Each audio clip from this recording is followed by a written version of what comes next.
Chat would not forgive us, but I would enjoy saying, "Hey, we're gonna do a 3-hour live stream," and then just not stream for 3 hours. Just so that now, by the way, we're live because I wanted to. Wonderful. I just wanted to tell everybody what my holiday thanks. I'm just so grateful that that you all made sure that you didn't throw me under the bus for anything at all while I was Oh, gone. I love it so much. I love it so much. So I'm so great. happy. Well, it was beautiful. friends like you, friends. Yeah. Hello, everybody. Welcome With to friends welcome. with friends like us, who needs monsters of the week, Who right? needs an enema? That's what I want to know. Obviously, you don't. You're like half an hour late. That is not accurate, sir. That is not even remotely what it was, and you know it. They're like, Well, you didn't say anything about a minor, like a family kerfuffle. You said you had to go to the bathroom. It's like, well, Yeah. that's what I had planned on going. Then it didn't happen anyway. So That's all you left us to riff on. that's true. That's great. It couldn't have been, attacked by robots or space gerbils. It was coming to that. It was coming to that. Cool. I said maybe maybe your legs fell asleep. I need, you know what, Troy? When you go, you know what? Just it's fine. It's fine. It's fine. The best revenge is a life lived well, right? And like a lot of shit talking whenever you're not around. It's but it's not as funny. Yeah, I was gonna say it's not as funny. Hello, chat. Hello, chat. Hello, Kilowatt. Hello, Chaos 8. Oh boy, I sure am glad that everybody was already in chat too. I'm thinking like maybe they're in Discord chat, kind of going riffing, going back and forth. No, they're on record in Twitch. That's great. Yeah. It's good. It's good. Chaos 8, this is not necessarily a new mic, but I finally figured out how to arrange my office space to where I had a spot for this one. It's on like a big old arm, and it was actually really simple, and I was overthinking it. But I had officially overthought it for 6 months. So that's great. Yeah, I'm still due another mic at this point. I still have the wrong mic for this kind of thing, but see, well, this is the mic that you're using too, right? Oh yeah, I gotcha. But I like this one. It sounds good as long as there's no other sounds going on in the house. Yeah, anywhere. Right, exactly. Yeah. When you're in a house full of people like I am, you're just gonna get some kind of background chatter of some sort. Somebody yelling at somebody having a temper tantrum, as a baby crying. Something's gonna be happening. Right. Well, hey, we're gonna do a special stream tonight, and I don't know how long it'll take, but we're gonna try to make it take less than 3 hours. For a lot of reasons, at this point. Namely because that puts it super late for all of us old people. But also because we're going to see if we can actually do a one-shot that doesn't take 5 hours, right? Like that'd be cool, right? Like that'd be a bite-sized gaming feat, right? I think Chaos 8 just got triggered by that statement. Because he really likes his long-form campaigns. That's right. You got made fun of the microphone or the incontinent chihuahua chipmunk bladder? I don't know. All right. So yes. So let's start with a couple of things here. First off, we're going to record this.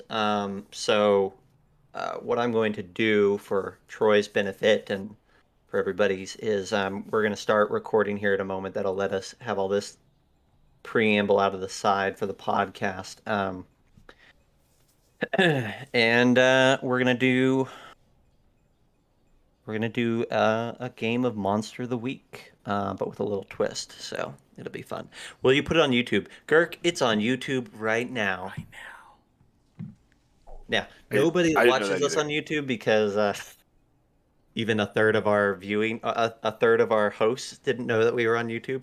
But wait, we're on YouTube? Yeah, we should totally stream live. What's YouTube? We stream live to Twitch, YouTube, and Facebook all at the same time. 99% of the time at this point.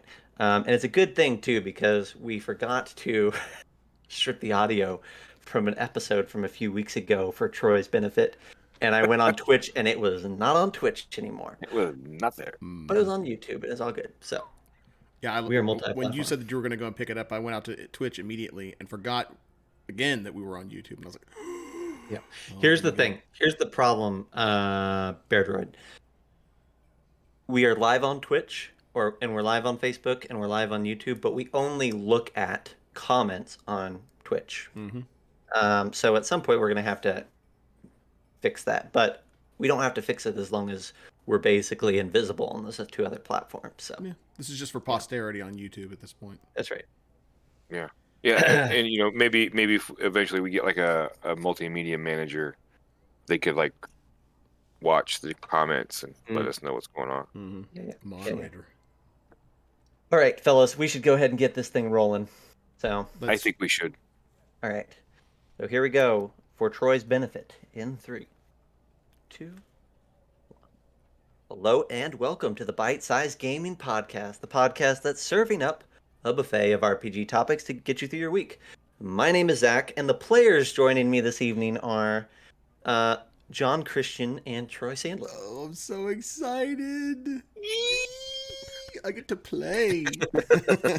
You're going to see how awkward I am as a player. This is going to be really, really awesome. I mean, let's face it. We're just going to die. Mm-hmm.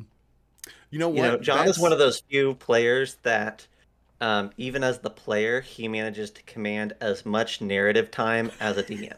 That's not accurate. That is... There are a lot of accusations being hurled tonight. I'm just want you to know how deeply this cuts right now. I'm just a wallflower. Well, okay, sure. Yeah. All right, cool. So, last week, during our live stream, we asked the chat what they wanted us to do for our holiday episode, because this is our off Sunday where we don't talk about Kickstarters, and we didn't have anything else planned. We said, chat, what do you want us to do? And I think Craig was the ringleader for, we want to watch you guys play a game. And yeah, so, some fool said, live stream. There's a reason we don't do this ever. But for Craig and Girk and the rest of you who were in chat last week, we're going to do it this time. And if you like it, great. You got to see it once. And if you don't like it, it's like, well, you only have to listen to it. Now you'll know why you were never supposed to actually ask in the first place. Yeah, we're actually on a non-compete clause with Matt Mercer and that's right. And Acquisitions Incorporated and all those other big names.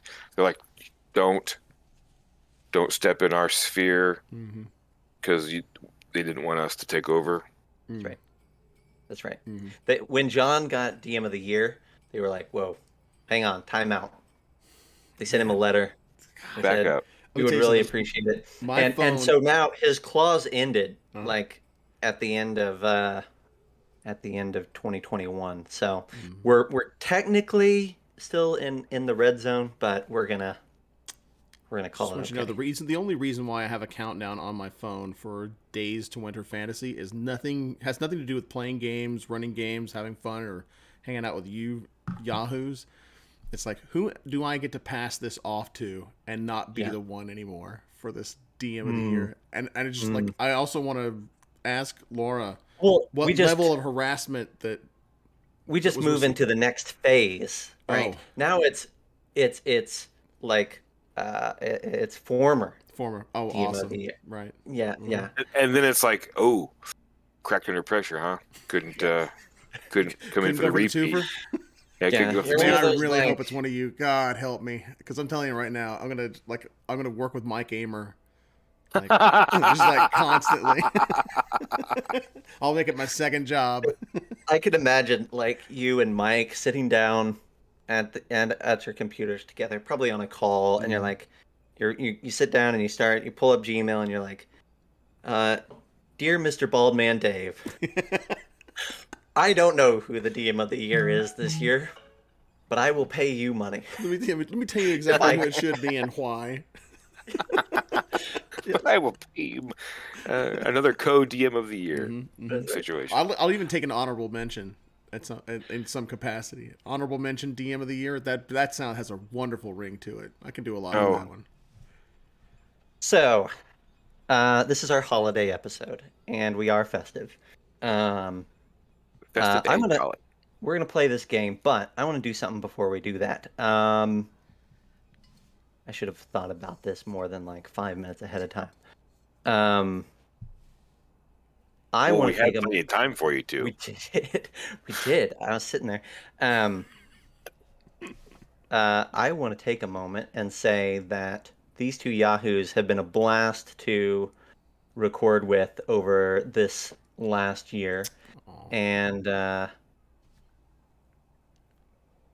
they are the type of people that make pandemics and moving and all sorts of chaos in your life kind of just fade away into the background and make life really enjoyable on a day-to-day basis. And I really enjoy hanging out with them. I enjoy hanging out with them in Discord and chatting every day.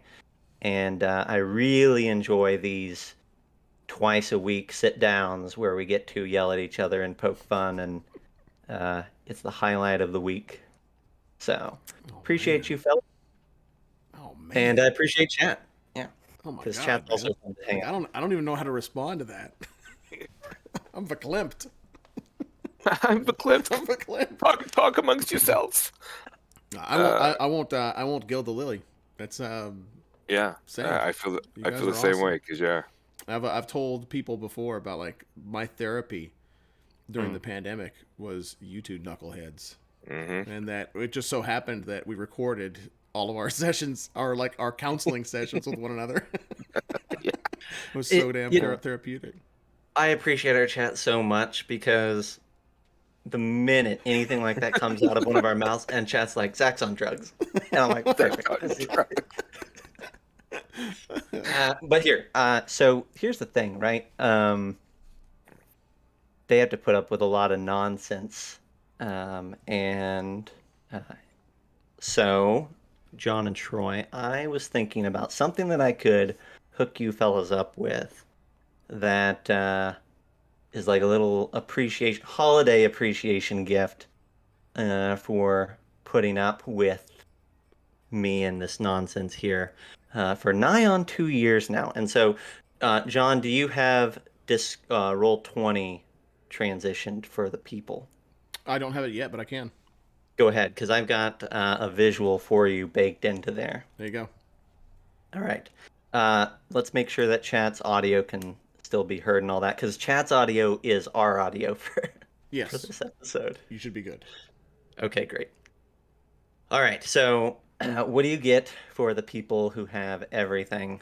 You make something, right? And so this is something that we have all spent money on in the past. And so I felt reasonable doing this. This is something that I pay a monthly subscription for, and these yahoos do as well.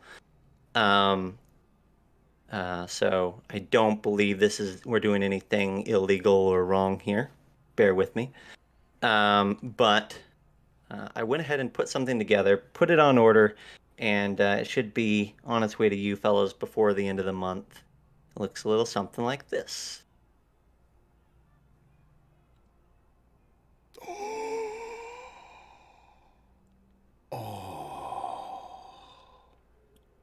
Oh, I'm excited. So for chat's benefit, we're subscribers to Matt Colville's Arcadia magazine, digital magazine, and it's been out for 10 months now, so there's 10 issues. It's really cool stuff. If you haven't checked it out, you can get it on his Patreon. So I took those 10 issues and rolled them all into one, and then I have ordered both of you yahoos a hardcover omnibus of oh, that's cool. That is freaking I thought it was like, is this a thing? This is something that he put out? No, you put it together. That's amazing. Yeah. So hopefully it all works and it all looks great, but I got the approval from the printer today, and they are telling, I don't believe this, but they tell me that it'll be printed and heading to me in the next week or so. So. Oh man, thanks, dude. That is amazing. Yeah, that's really cool. And here I come with empty hands. So I will Oh tell you, man. fellas, that one thing that I was shocked by and got me really excited was I didn't realize how many pages it was going to be. Mm-hmm. Because I hadn't kept track. You know, you get an issue, you kind of flip through it and whatever. It's Mm-hmm. 400 pages. Oh my God! Holy Wow! shit. Oh Holy my Toledo! god. Like, this is a real book. Oh my, that's crazy. Yeah. Wow. Like, how many is it? Is it 12? How many episodes? How many? It's 10. It's 10? 10. 10. Good 10. grief! Yeah, 400 pages. Oh, that's so And awesome. I cut out like all the OGL license pages Mm-hmm. just to try to save some space. But yeah, anyhow, it's That's with a cool. fat I'm trim. excited. Holy That's crap. 400. Yeah. That's 400 lean, dude. I would rather not say publicly or out loud. Because now Troy and I are gonna have to. We're gonna have to put some. We're gonna have to figure something out, man. Because this cannot Oh be. This man. cannot be No, no, no. unresponded to. No, it's great. It's great. I ordered one for myself too, of course. So Oh, it's I not mean, like Well, yeah, yeah, because you had to yes. get the bulk discount. yeah. That's what it is. There's no bulk when you order four Yeah, or it's for whatever. 3. It's like my wife. It's that whenever my wife wants to get me something nice, sometimes she'll just get it for herself. It's like, I got a tattoo of your name, or like she didn't actually do that, but it's that kind of thing, right? It's the gift for you, for me, kind of thing, right? It's like that's I'm doing myself a favor, really, by doing this for you, kind of thing. I love it. Thanks, man. That's amazing. That's like stellar. That's Awesome. Well, really cool. I would have rather it was at And your that- house today, but life Oh got well, in the yeah. way of getting it Wow. done. So you'll get it eventually. If it shows up in January, you might get it at Winter Fantasy. We'll see. So Mm. Well, it's that's got to cool. get That's cool. it's got to get made, and then it's got shipped Then needs we to get shipped to me, and then I'll have to ship it to you. And if it's within a few weeks, I may not risk the mail service, and I may just That's awesome. that's fair. haul them That's over. definitely fair. Anyhow, so put that aside, but 'tis the season. Thanks, man. We're gonna Yeah, play. thank you. We're gonna play some Monster of the Week. Let's do it. Yay. So, what is Monster of the Week? Let's talk about this real quick for chat. And for those listening at home, Monster of the Week is a really, really fun system.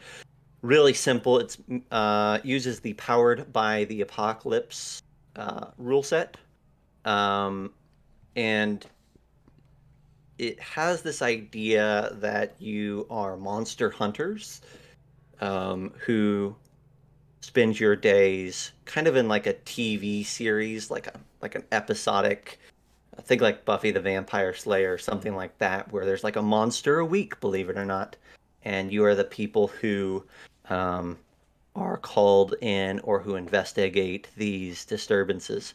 The book is put out by Evil Hat Productions, and it's a really great book, by the way. You should definitely buy it if you haven't already. But each one of these two yahoos have made a hunter, a monster hunter. And the thing that's a little bit different tonight is that we are going to play in a bit of a retro Monster of the Week. We're going to play in the year 1900. And we're going to play a Christmas episode. Now, I'm going to pull up. If you're listening at home on a podcast or whatnot, you are going to be missing out on a little bit of this because we have the stream has all like the visual components of Roll20 and things like that in it. So you might miss some of that, but I'll try to be as descriptive as possible. And we're not going to go through the whole rule set here, but I'll go through like the tiny streamlined version.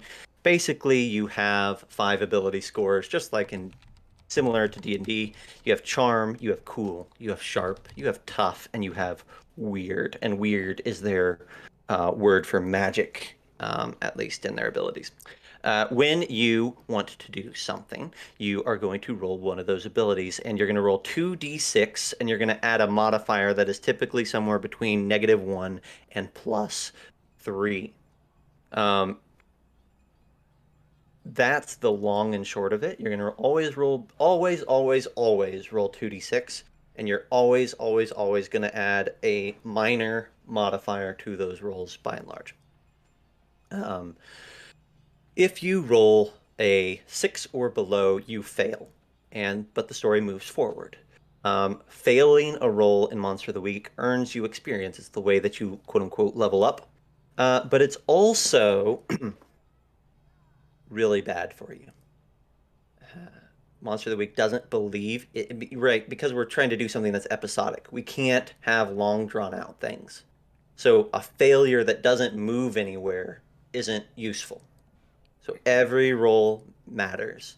So on a 6 or lower, you're in trouble. On a 7 to a 9, you succeed, but with a consequence or with a kind of a negative, right? And then on a 10 or above, you succeed without consequence. And sometimes, like when you're kicking ass, you get to do extra cool things. So that's basically how it works. The other thing that's kind of their claim to fame, so to speak, is they have a really fun character creation process, which we've already done, but where you get to build these introductions or these connective tissues between all the characters in your party. And Troy and Jon got to kind of help each other build their own backstories with these introductions. It's really fun, really cool. And then the last thing that's cool and unique about Monster of the Week is you use moves to accomplish tasks. So let's say that Troy wants to be in a high-speed carriage chase down the streets of 1900 St. Louis. I might tell him that he needs to use the move Act Under Pressure, right? And basically, these moves are still going to be you rolling. In this case, Act Under Pressure is a roll that uses Cool, but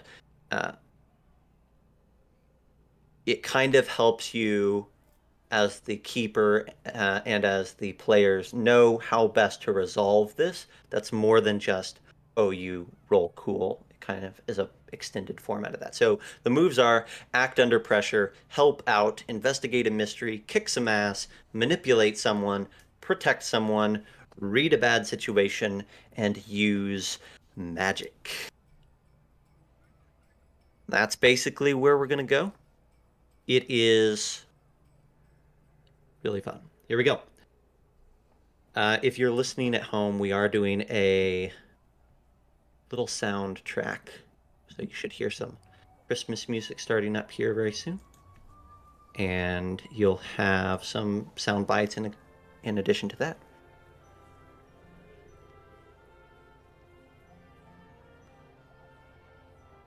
We're in the middle of St. Louis. Now, I say St. Louis, but really it doesn't matter. As long as you're thinking of some, like, on the edges of civilization, Midwest city, you're in the right mindset. I like St. Louis in 1900 because you have so many weird things going on there. You have Tesla is doing demonstrations in St. Louis. You have these massive factories that are spewing all sorts of stuff into the river and into these sinkholes, and it just is. It's a gross city. It's a vibrant city. It's an active city. It's really interesting. But if you would rather think of this as Chicago or Kansas City or Fort Wayne, Indiana, you're welcome to do so.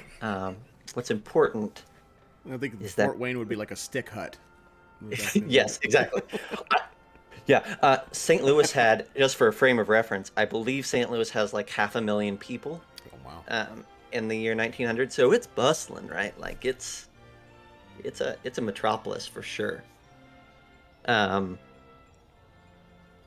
here in the middle of St. Louis, we're in the holiday season. I think that in my mind, we're probably just after the holiday season.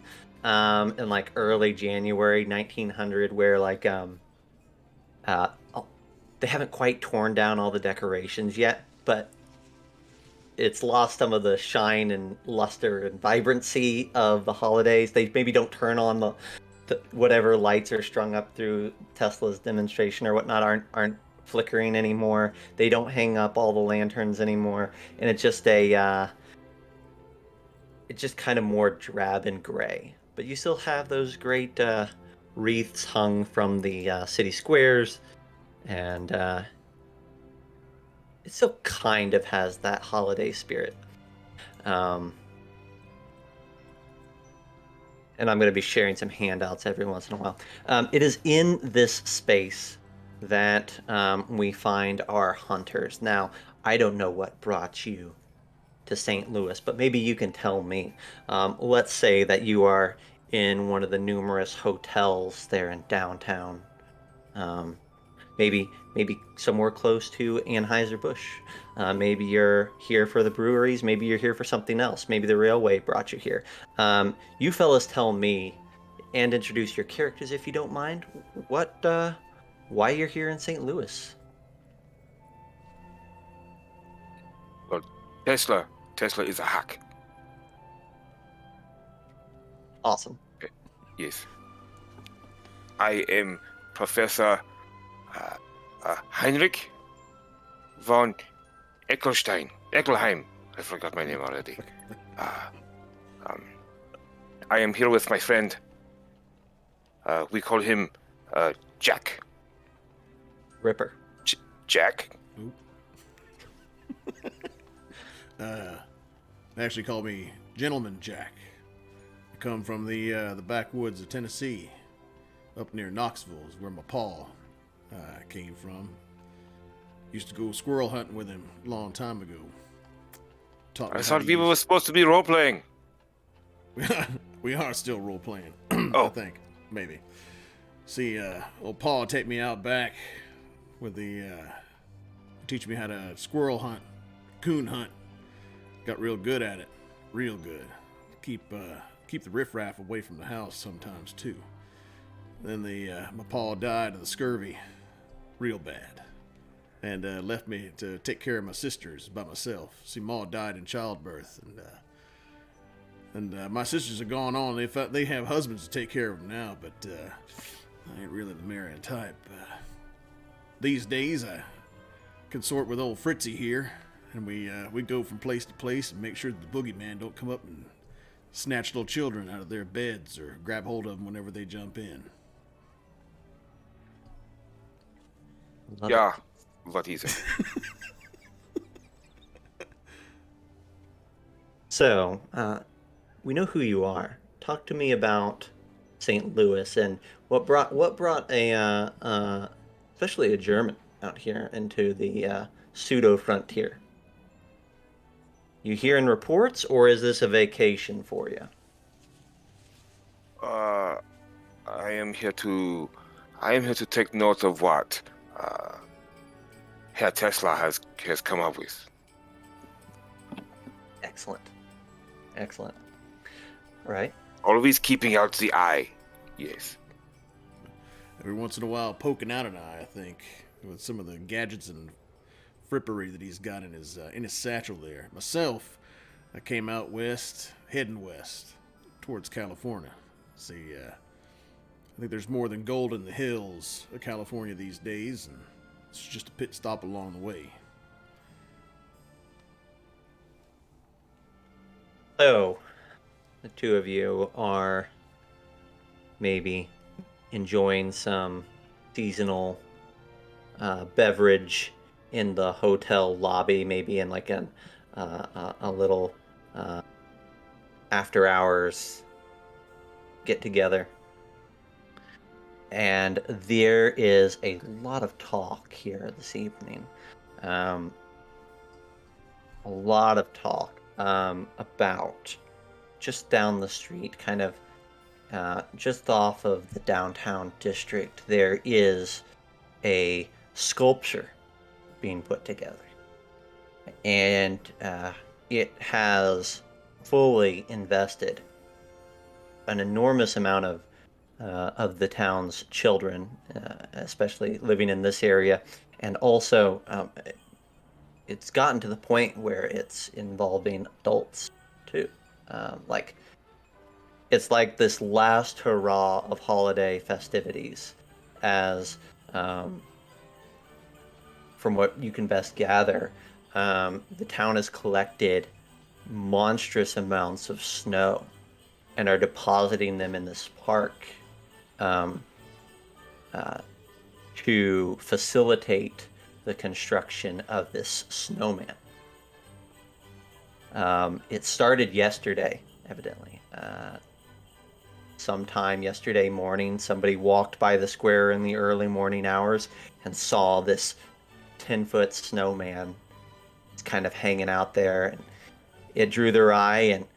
And later that morning, kids started piling snow next to it, and people started taking that snow and packing it in, and it became one of these things that drew crowds, and then those crowds contributed, and now it's just, how big can we make it, right?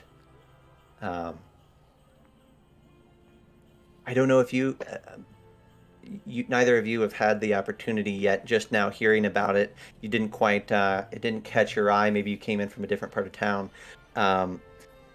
But from what you hear, like, you've heard 16 different statements over the past hour here in the lounge, but some people say that it's 20 foot tall. Some people are insisting that it's a good 40 foot, and it's taller than the buildings at this point. But the consensus certainly is that it is absolutely massive and a sight to behold. I think we should go see what is lost. You say it's made out of snow. People ain't got nothing better to do with their time than slap snow up against itself and call it a man. It's the holidays. Yeah, I know. Why are you so grumpy? It's not about being grumpy. It's, there ain't no cause for it. It's all something kids would do. But you're telling me that you got adults going out there and doing this too. I got to see this. What else would you do with the snow? I don't know. Write my name in it, I suppose. That's about all. That's all I used to do with it when I was a boy. Unless we'd scoop it up, melt it in a pot, and call it water.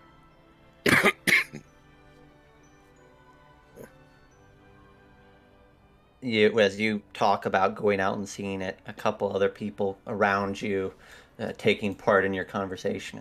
I'll go see it with you. I wouldn't mind seeing if they've added to its height at this point. All right then. I say we go. Stand behind me. I'm sure it's a horrifying sight. It's want me to stand behind you? Okay, see, Fritzy, that's what we call just making a joke. I know, y'all over this other side of the pond. Y'all do jokes different there. Your brain's yes, also funny. Yeah, your brain's more like it made out of like machine parts than made out of the gray matter that I've got. But it's all right. I'll try not to go too fast for you if I can help it. Iron is gray and hard. Not like your mushy. That's really. I don't want to hear about that. There's doctors for that kind of thing, I suppose. I am a doctor. Okay, well, you probably want to take a look at that then. So the two of you head outside along with your little band of other interested parties. And this is kind of what the city feels like at this point. It's not quite like New York or other larger places, but it is a crowded street. And there's, even at this hour, after dinner hour, there's still plenty of people out in the street. Lots of people carrying lanterns or candles around and going about the last bits of their daily business. Couple people in your crew have lanterns, and you eventually walk the few blocks necessary to this park square. Now, when you get there, even before you arrive, you can catch glimpse of this massive sculpture. It looks a little bit something like this.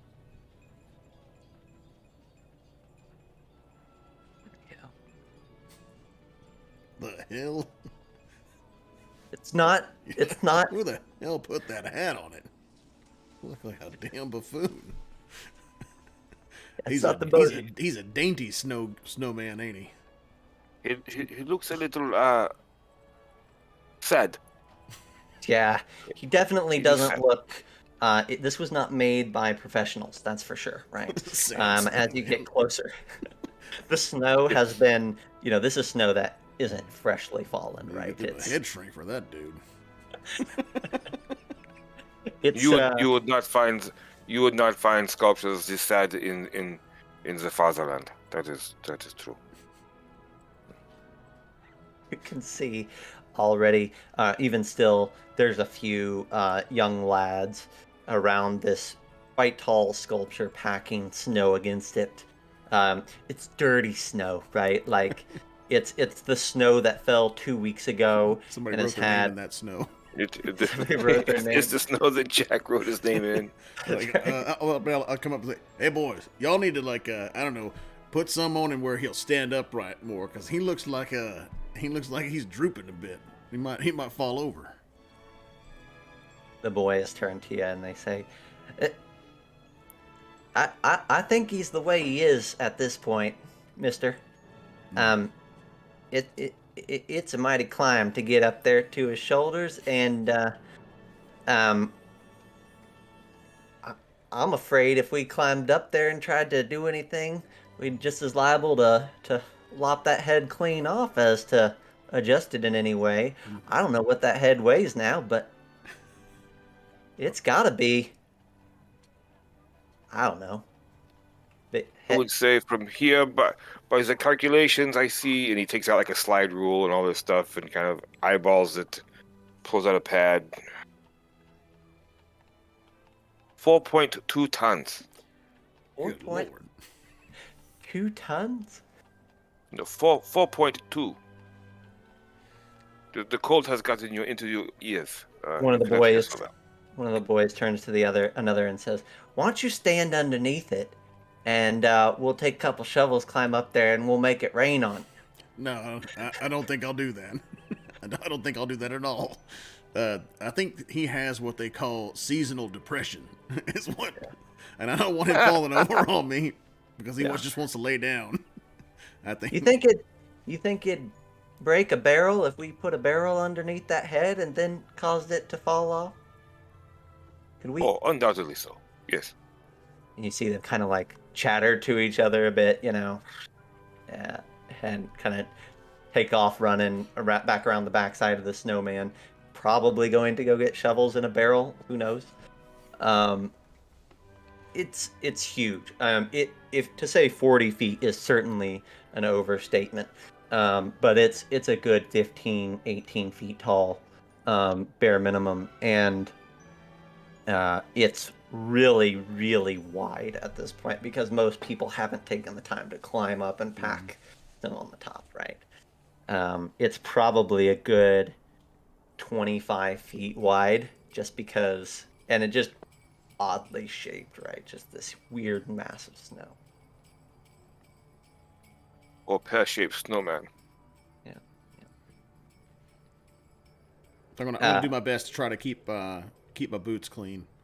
It's hard enough to do in a town like this anyway, with all the horses clopping around on the manure-soaked streets and mud gullies and whatnot that are all over the place. But one thing that about Jack is that he doesn't wear fancy clothes, but his clothes are well put together. He's got himself like a white shirt with a vest over it, maybe like a pocket watch. Nothing fancy. Probably doesn't even tell the time exactly right, but it's more function over form than anything else. But he tries to keep himself from getting too dingy and muddy. Yeah. So what? That's kind of a good point. What else does Jack look like? Yeah. So Jack's got he's got the mutton chops that connect to the mustache that goes down to the chin, where you got that bald patch, right? But his mustache kind of has a little bit of wax put into it to where there's just a little bit of shape. Like he's well groomed, nothing like wild looking about him. He keeps himself pretty well trimmed. Every once in a while, he's got really good vision or he's very nearsighted. Or farsighted. Sorry, it's very farsighted, right? So he's really, really well from a distance, but as soon as you get up close, he has to put on some spectacles every once in a while. But he doesn't wear a hat.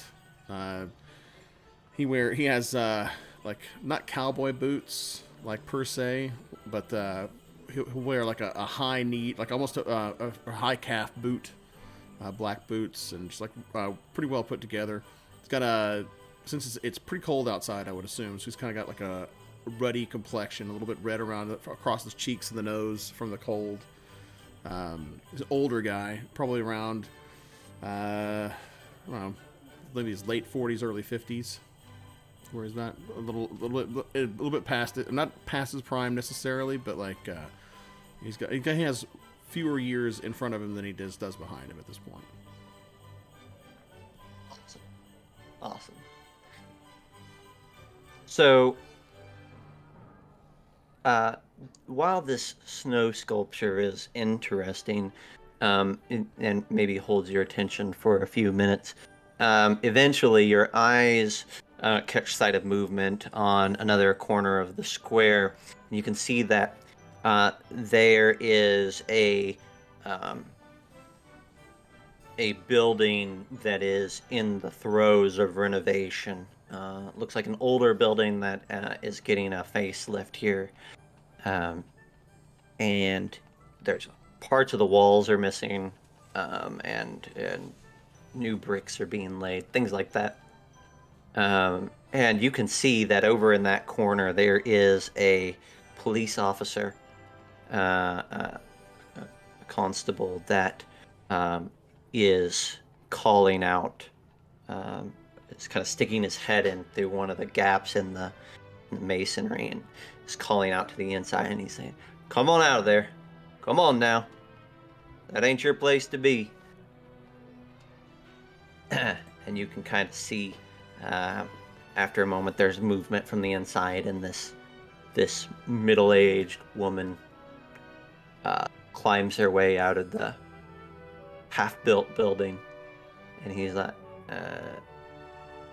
the officer says, "Come on now, you know that there's better places for you than that anyway. I can kind of, I'll take you to one of them. That no warmth to be had in a place like that, and not our business to be in there anyhow." She looks on the rougher side of things, clothes kind of ragged and, probably stitched together from several different things at this point. And as he kind of moves along the street square with her, she is carrying what looks to be some sort of satchel or bag that's half worn out, half moth-eaten. And as they pass, if you guys want to mess with him, you can, but you kind of hear him say, "Now I'll take you down to the nearest shack, and we'll get you at least a bit of something. But I can't have you coming back here, you understand?" And she, loath to say anything, looks a little bit embarrassed maybe to be walking past your lot. But he's being like respectful towards her, right? It's not like roughing her up or anything like that at all. Does he seem like he's genuinely trying to help her out? Yeah, he's being stern. He's definitely stern about making sure that she gets out of someone else's property, but he's steering her somewhere else. Okay.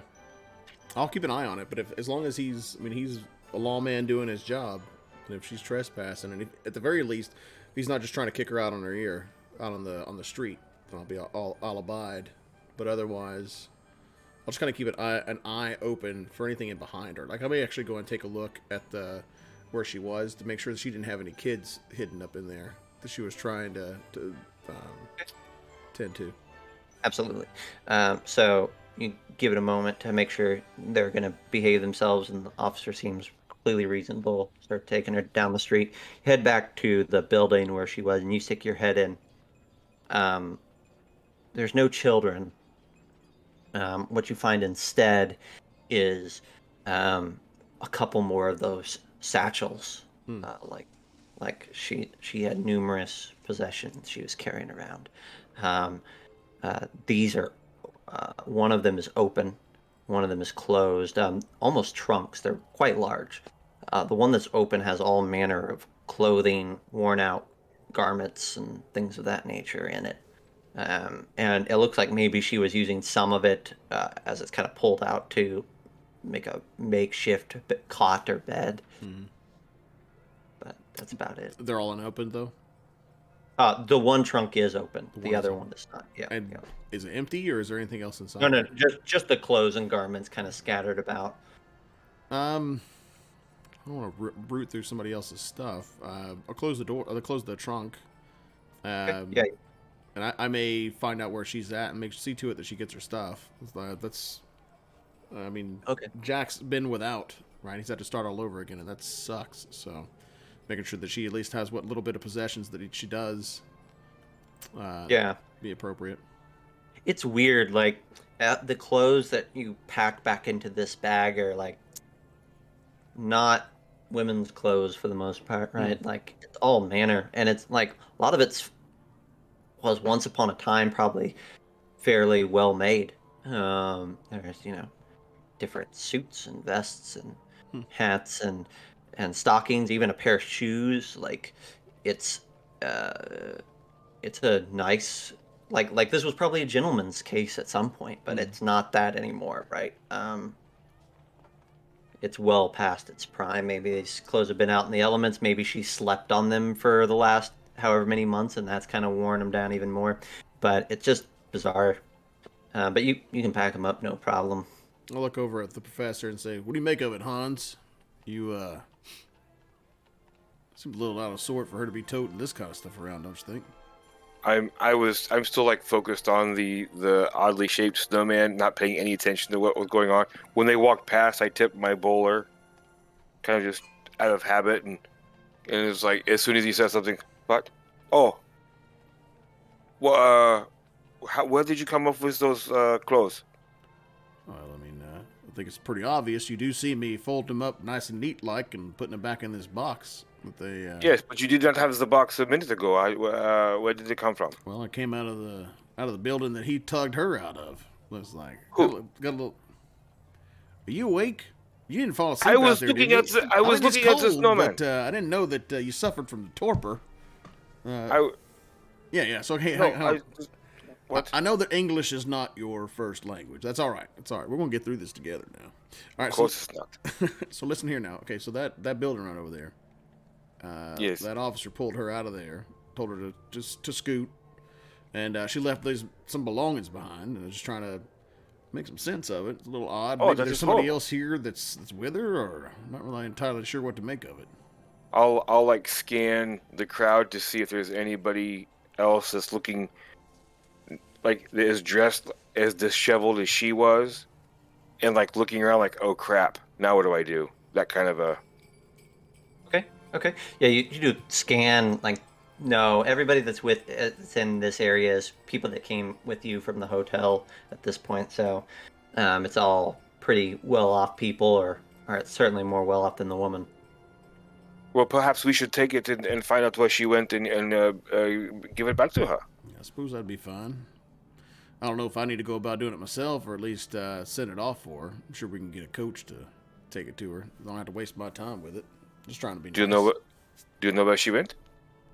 The officer said he was taking her somewhere to be some kind of like a house or a shack or something like that. I think something like that. I'll give her a hot and a cot.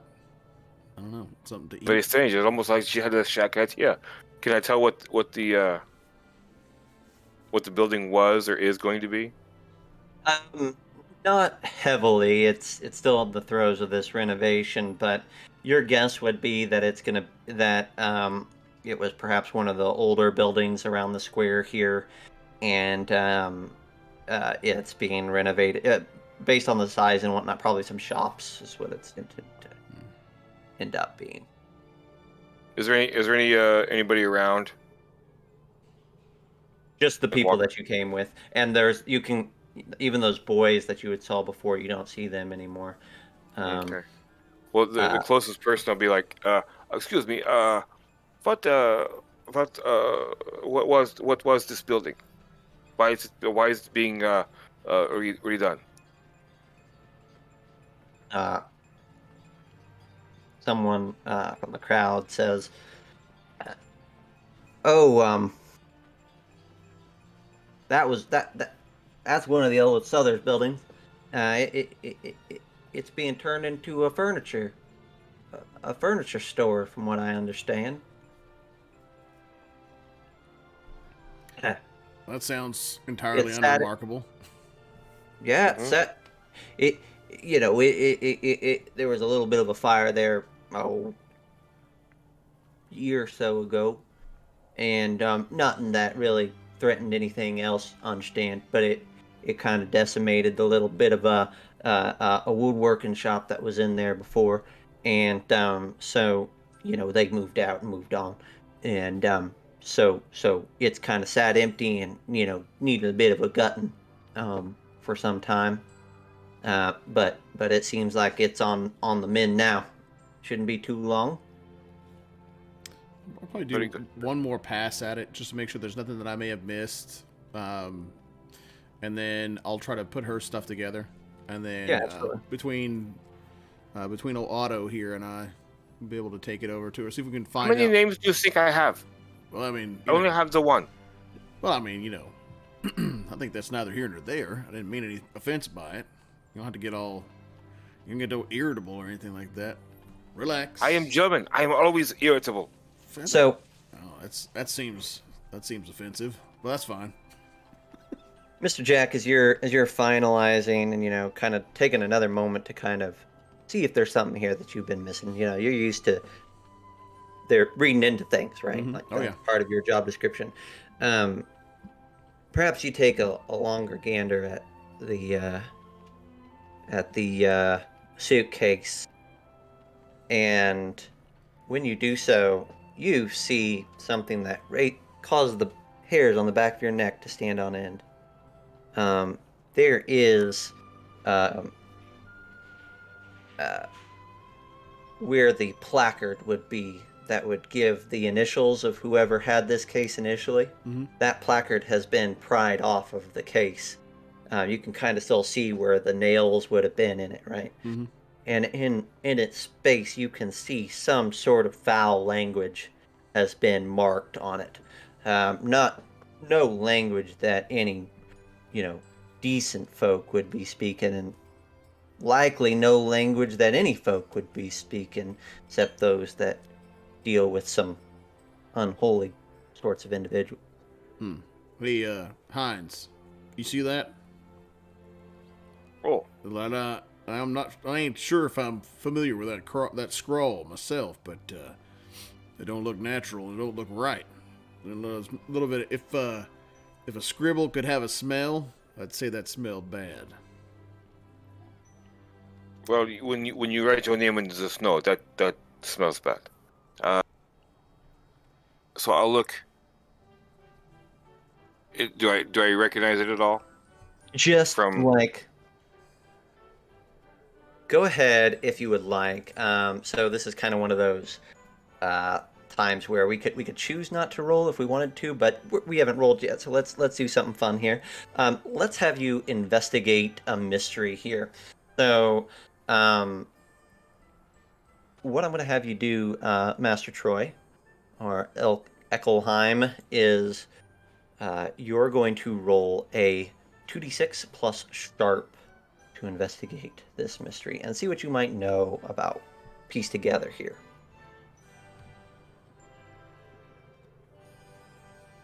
And Troy, there you go. Woo. All right.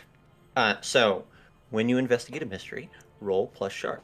On a 10 or more, hold 2, which means that you get to ask 2 questions. On a 7 to 9, you hold 1.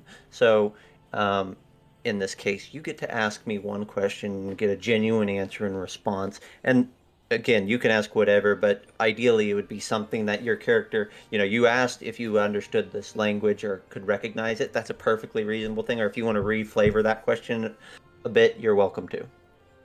Yeah, I'm going to keep with it. Do I recognize any parts of this script at all? Any parts of this writing? Absolutely. This is some sort of there's several dialects of this, so to speak. It has as its base Latin, but it's a foul half breed, and and it's used by, those sorts of individuals who practice dark arts of some manner. Oh, And this seems to be the language of the witches. The hell's she doing with something like that? You don't suppose she could have picked it up from something on some flea market, or I don't know. I'm sure she could, but She could have picked that up off the docks for all we know. If there were docks in St. Louis, and there aren't, I'm sure. There's a river. There's river. I'm sure. St. Louis River goes right through here. Probably good reason why they named it that, yeah? Yeah. What he said. Witches, yes. Well, we don't know her. There's no reason to assume she is one. There's no reason to assume she is not one. Well, I suppose we could just go ahead and cut to the chase. We got to take this back to her anyway. We could ask her where she came about it and see if, could I? Witches get stitches. I think that's what my pa used to say. That is a very interesting colloquialism. Do I have like different little inventions and things like that on my person? Yeah, absolutely. Okay. I'm going to try to pull one out to see if it can read any magical energies that might be emanating from. Kind of like, it's already been said a couple times in chat. It's kind of like a PKE meter. Okay. I want to see if I can get any kind of a reading, and you'll see me. Professor von Eckelheim is a slightly built man, not very tall. He's got a very, very sharply pointed and trimmed beard. He's got the little round spectacles. He's got a bowler hat on. His most notable feature is actually this large bag that he carries slung over his shoulder.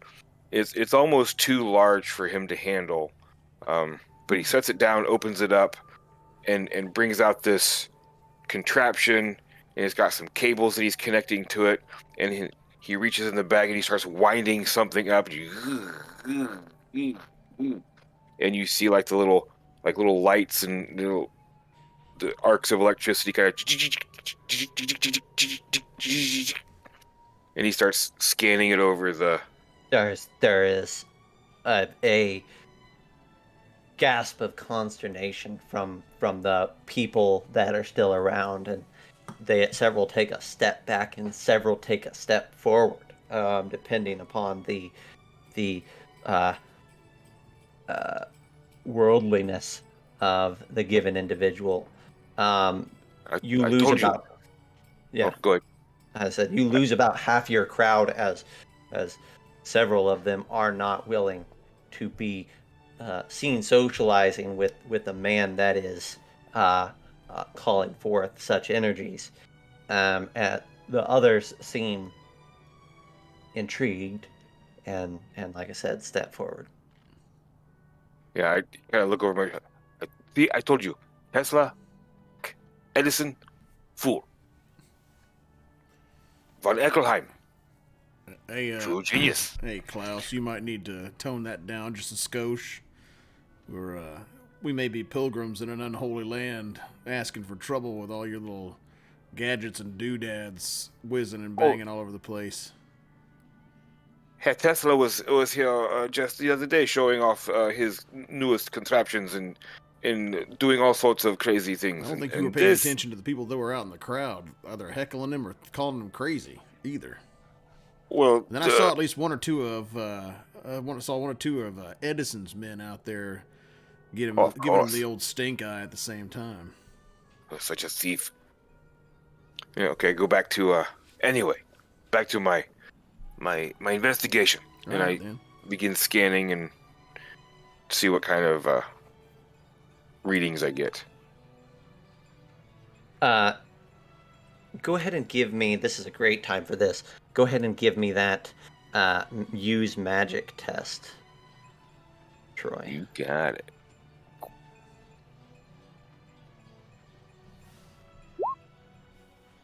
Ooh, an 11.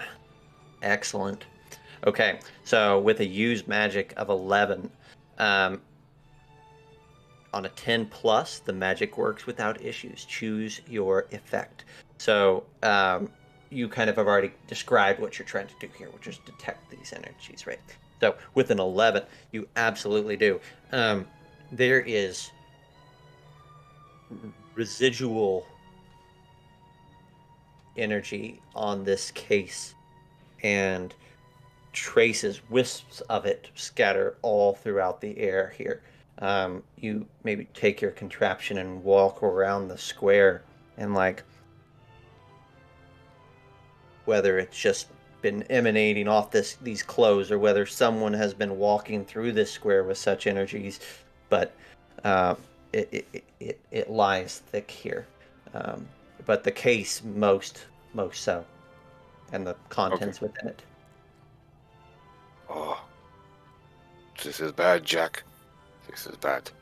Well, yeah, I'll tell you what. You take care of the item there real quick. I'm gonna try to do a little crowd control real quick, and I'll try to do my best to kind of. If I've essentially, like, at this point, I kind of consider this like not a crime scene necessarily, but like a contaminated area that I want to try to keep people away from, because I've been in situations like this before where whatever it is that's leaking out of this thing got into the wrong person and got hairy really fast. So I'm going to do my best to kind of to usher people away as politely as I possibly can. Absolutely.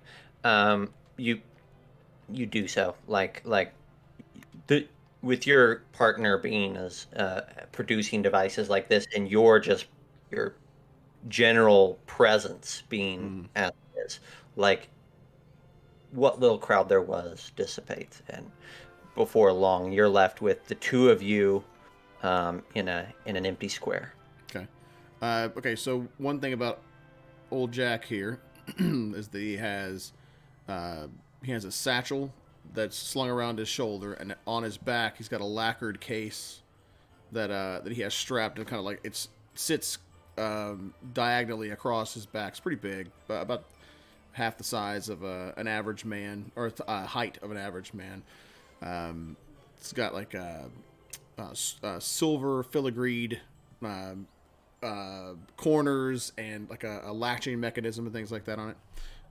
He kind of pulls that satchel around and puts his hand down in it, and he rests his hand, kind of starts to stroke the walnut stock of a sawed-off shotgun. He starts muttering under his breath, and he goes, "All right, Klaus, let's get to work." It is time? I figure it is. We need to figure out what this is and get it back to... We need to figure out from her. We're going to figure out ourselves right now what the source of this consumption is before it gets out of hand. Very well. So he'll put the for lack of a better term, the PKE meter in his pocket, and he'll take the satchel and he'll put it across his shoulders now. And so it's like it's got like this big duffel bag thing, backpack style, on his back. Yep, I'm putting my glasses on as I continue to stroke that walnut stock. My thumb goes over the locking mechanism of the hammer of the shotgun.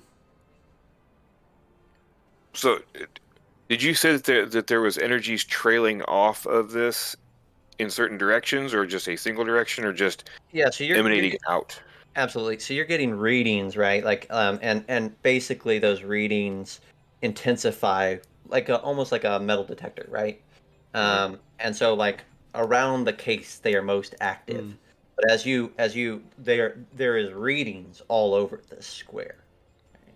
Right? So your guess is, I mean, you can't see anything, right? These are energies that are unseen, but your guess is that it is not just this trunk, and that, or if it is just this trunk has been waved all over this square. Oh, okay, interesting. That's not good. No place is stronger than the other at this point, except for right here at the cases. I was gonna ask that if there was like a hot spot. Yeah, it's really all over. But your device squeals around the case.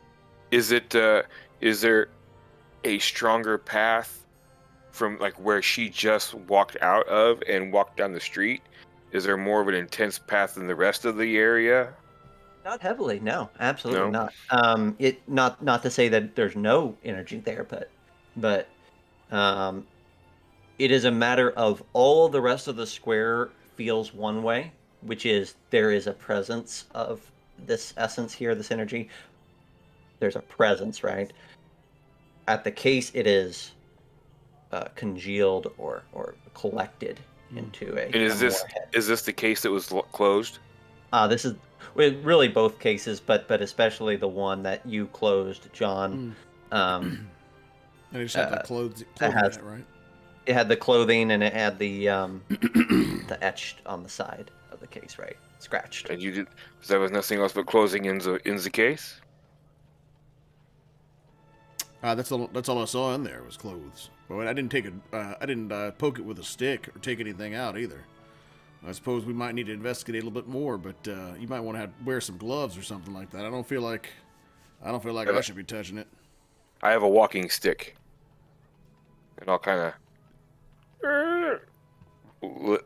push the lid open with the walking stick and start jamming it in. Here in the square, just to clarify, just out here, going anywhere, do anything. That's fine. I just want to make sure. Okay, great. Yeah, you open it up, push through it. It is just clothes as far as like there's a nice basically like a 3-piece suit, and then an extra set of trousers. There's the pair of shoes that I talked about. Like it's a gentleman's case, right? And the suit is this nice like deep black.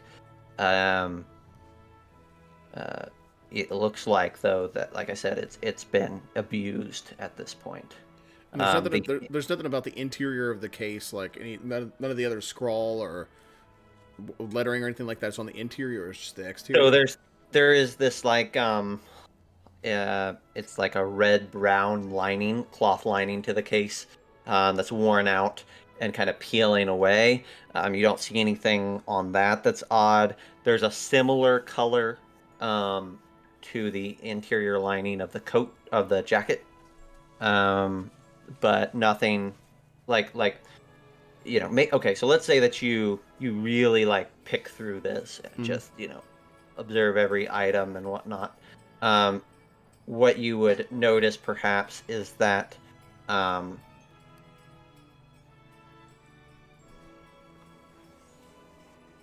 the suit jacket has been monogrammed, and it just has a single letter on both sleeves that just says L. It's very worn. Once you kind of notice that, you kind of sort throughout the rest of it, and you can see like there's a same L, like either kind of embroidered, so to speak, somewhere on the trousers as well, a mark of identification or whatnot, and on the tongues of the shoes. Certainly all of these belong to the same individual. Is there is there a protocol that he and I would normally follow, like aside from, we burn it, do we bury it, pour salt on it? You could refer to your agency directives there, Mr. Jack. One of your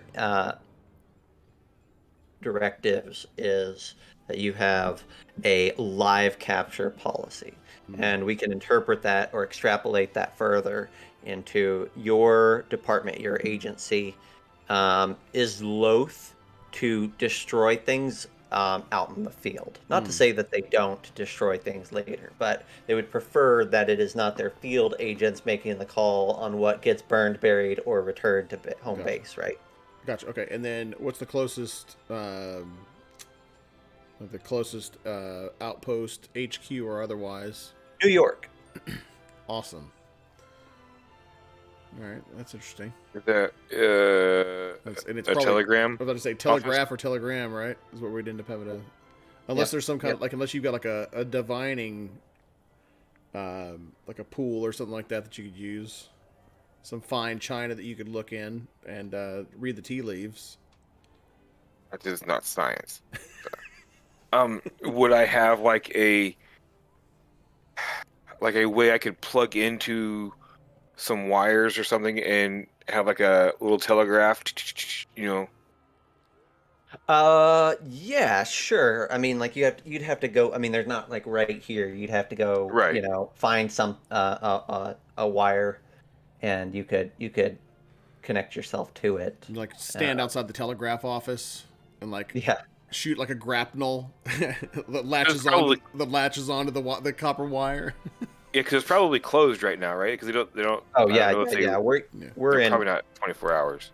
we're firmly in the evening hours now, right? Like there's fewer and fewer and fewer people on the street and less wholesome individuals. The later it gets, right?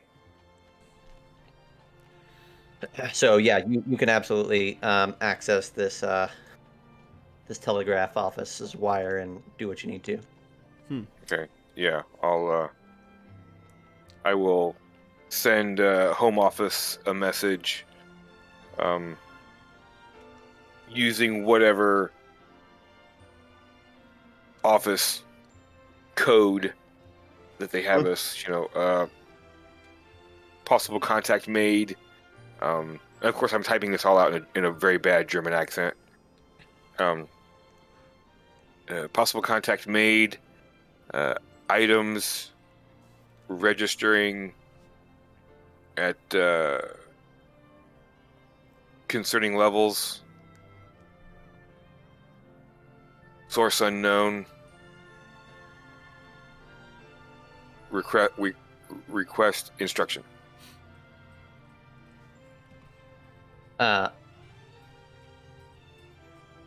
After a few minutes, you get a response back that you start taking note of, and the message reads,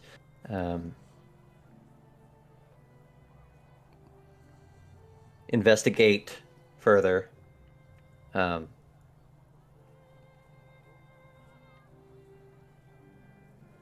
Yours is the second such report from STL.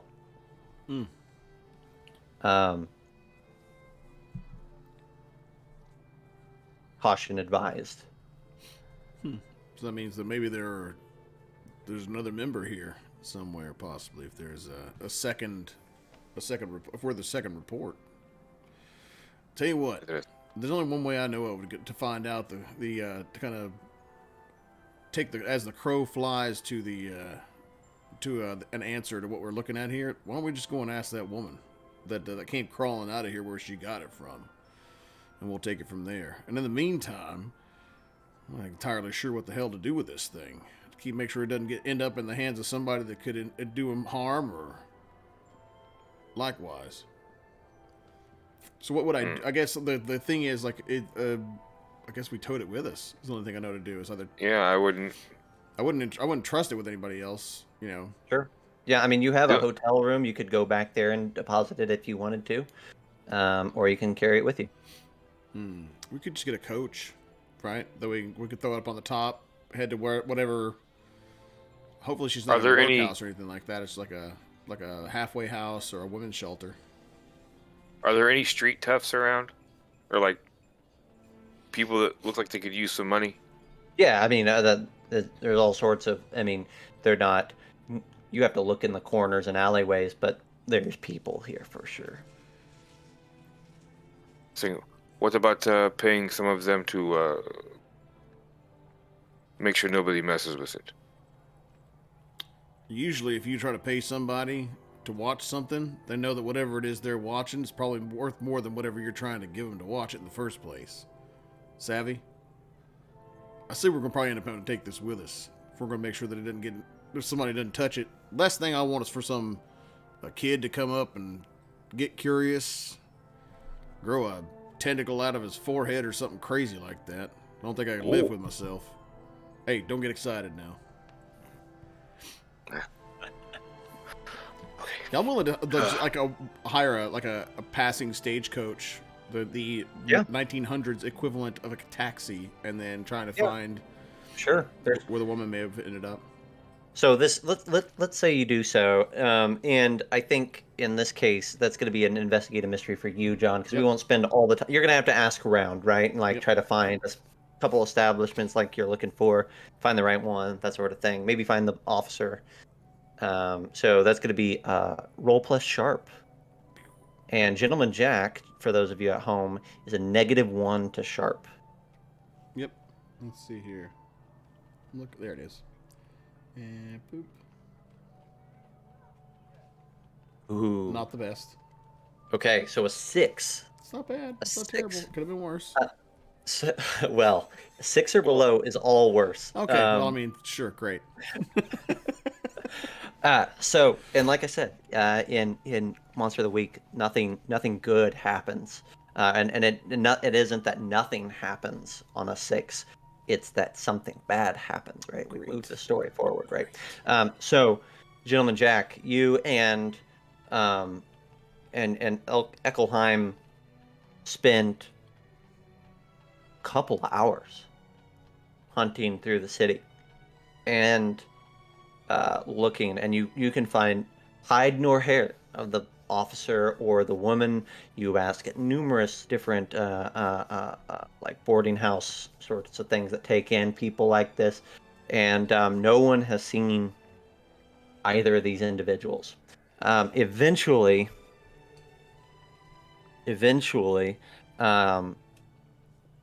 what you do run into as you're moving your cart is or transitioning on your carriage is no less than 3 different sets of parents. One's just a mother, then once another time a mother and a father, and then a third time another mother, either standing in the doorway of a building, probably their house or living space of some sort, or in the second case with both sets of both parents out in the streets themselves, and they are calling for children.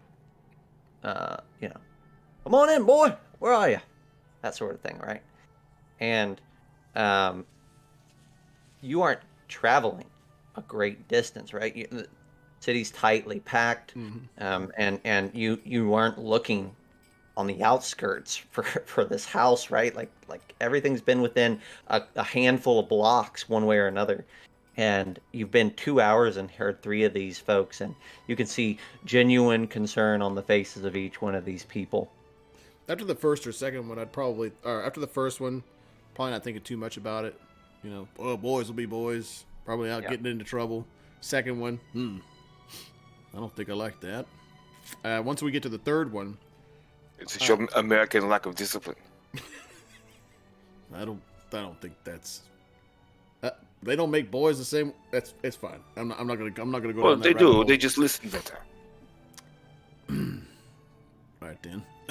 Anyway, so I'll go up to whichever parent we go to next, the mother, father, etc. Yeah, the mother there at the end. The third one would be a mother. Be like, ma'am, looks like you're looking for one of your kids. You want to tell me something about that? When was the last time you saw him?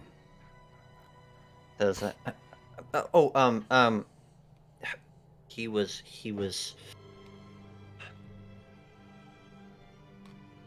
out running with his friends. Not unlike him. He was out past supper. Didn't come back for it. Again, not unlike him. Have you seen my boy? Well, I'm afraid that with all the dirt on their faces, they look a whole lot alike to me, ma'am. You had to give me something more to go off than that. Maybe something he was wearing or something. Well, his name is Nelson, and he'd have been. Well, you're not wrong in your description of them all kind of looking similar, especially if you don't know who you're looking at. But he had a red kerchief. You see any boys with the red kerchief? I assume he was wearing it. I tied it around him before he went out today. Hope to keep off the cold. Yes, ma'am. I'll look for. When was the last time you saw him, or whereabouts? Anybody else that he might be with, or anything odd about? It had been lunchtime, and he ran off with some of his fellows. There was Johnny and Mike and David. These are the same boys that he spends time with on the regular? Just about every day. All right, then. You know where their ma and pa is, by any chance? See if maybe they all got home all right. Might know where old Nelson ran off to. She'll give you some directions, and they're all local, not too far away sort of places. Mm-hmm. And one of them you recall being in close proximity to where the first mother had been calling. Oh, right then.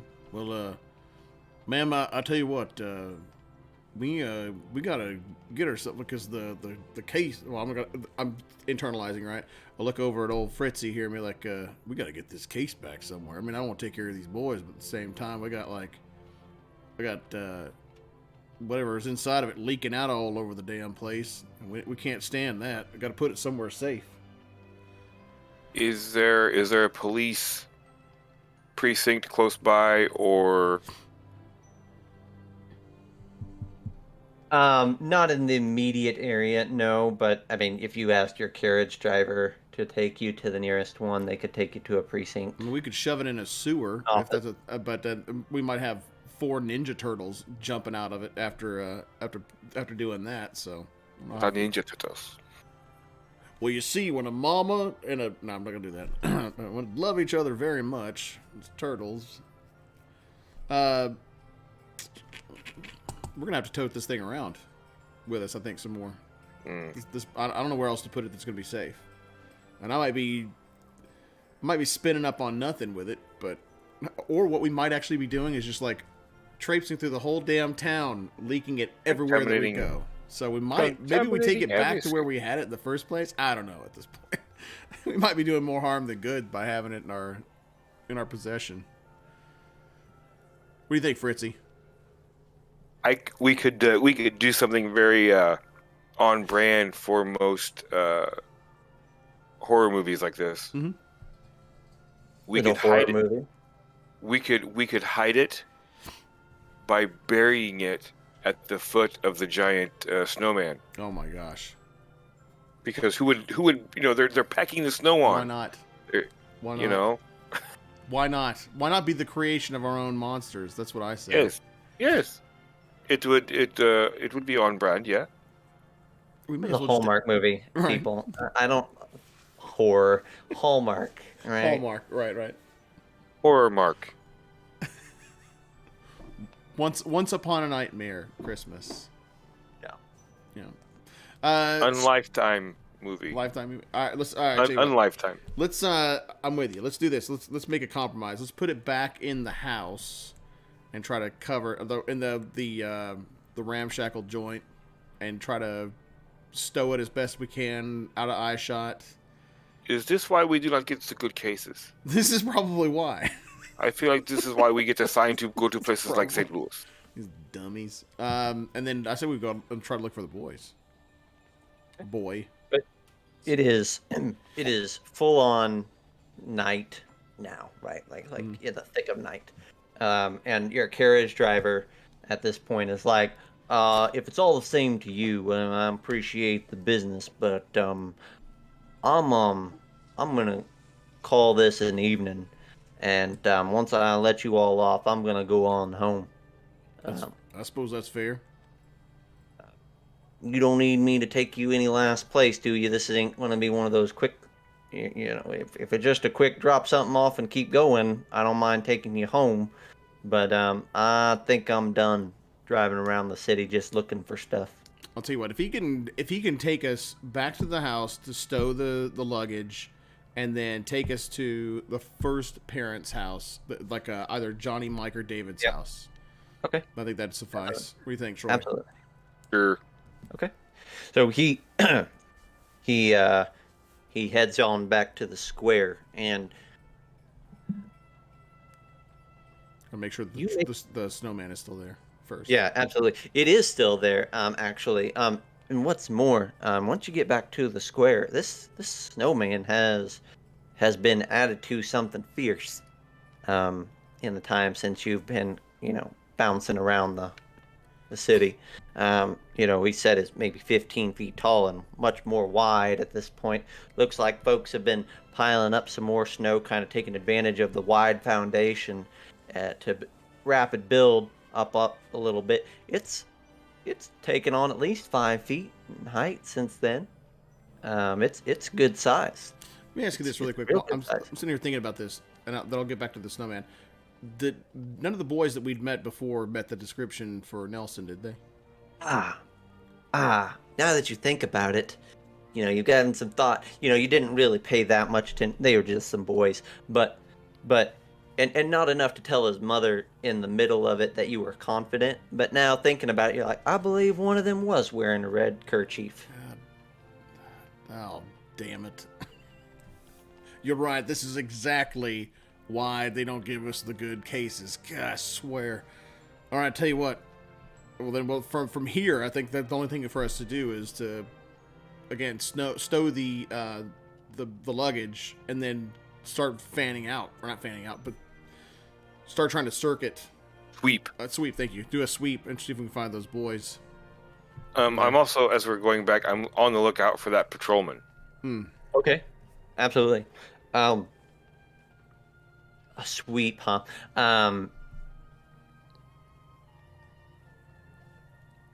So let's have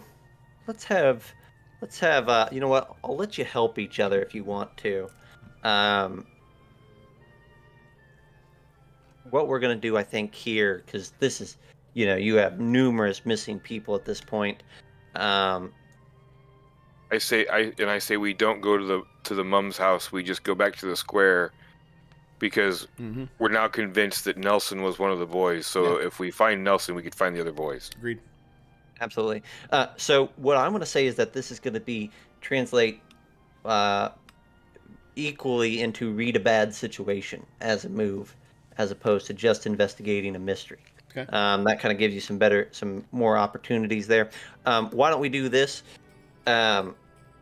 Since Jack, you were the fellow who kind of proposed the sweep, why don't Eckelheim, you make a help out move if you want to, understanding that if you fail, you can actually do more harm than good. But if you would like, you could do a help out roll, and then Gentleman Jack will have you do a read a bad situation test. Oh, look at that, a 9. That's good. Take that. All right, a 9 for you, and then a read a bad situation for me. Okay, so hang on. You, because he rolled a 9, Troy, on a 7 to 9, your help grants a +1 to John's roll, but you expose yourself to trouble or danger if there's trouble or danger to be had. Okay, so just keep that in mind. Okay. All right, go ahead there, John, with a +1 to what you roll. Reading the bad situation with a 1. That should actually be an 8. I accidentally typed the wrong thing in. You're good. Okay, so you get to ask a single question with an 8, John. This can be, as vague or as targeted as you want it to be. Okay, let me think about that for a second.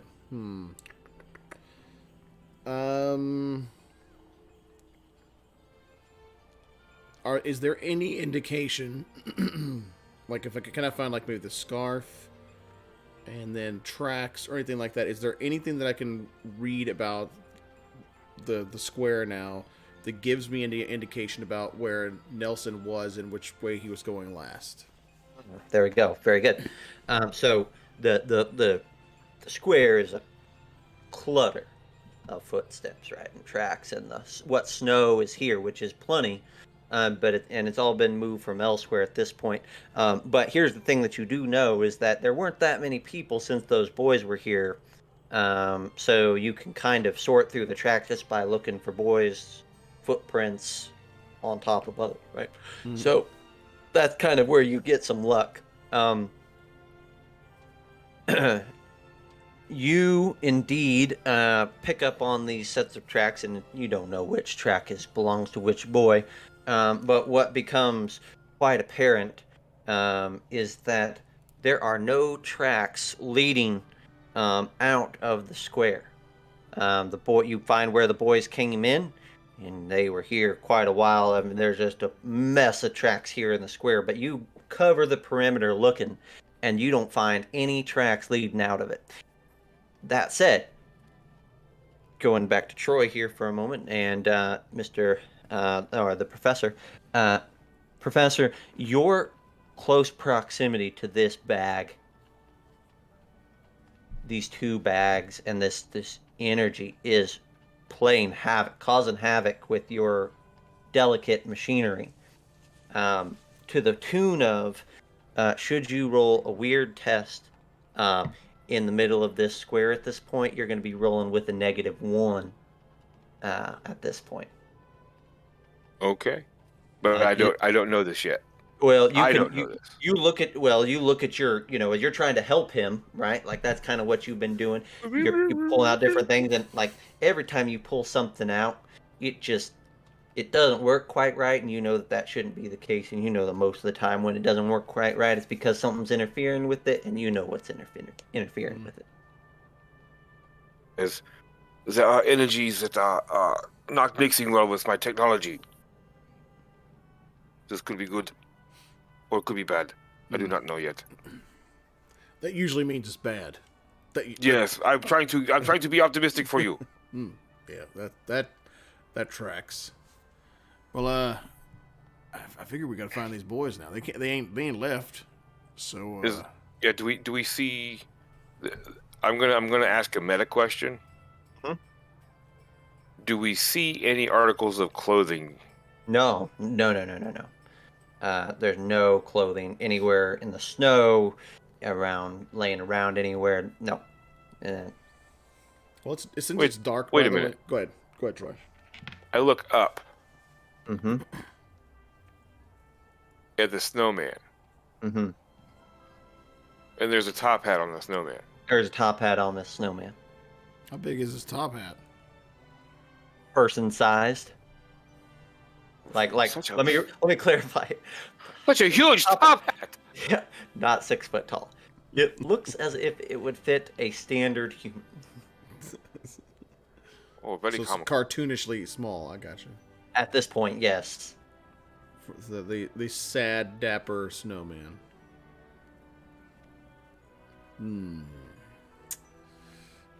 Clothing seems to emanate the negative energies. There is a top hat on top of the snowman. This could be something, or it could be not. You are so helpful.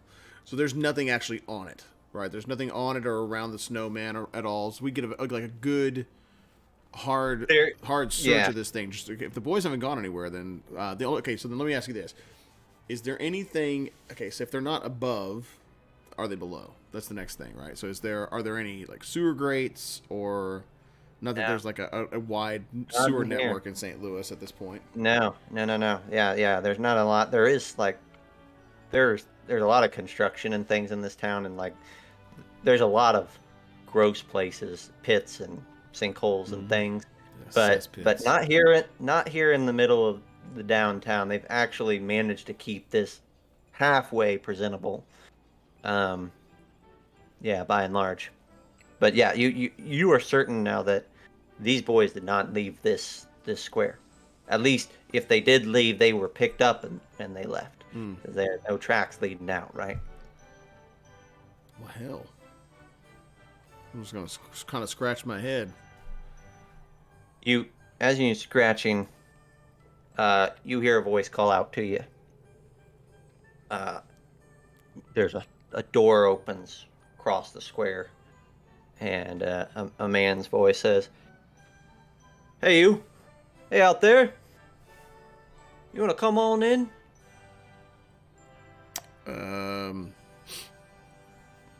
We are searching for someone. Maybe you could help us.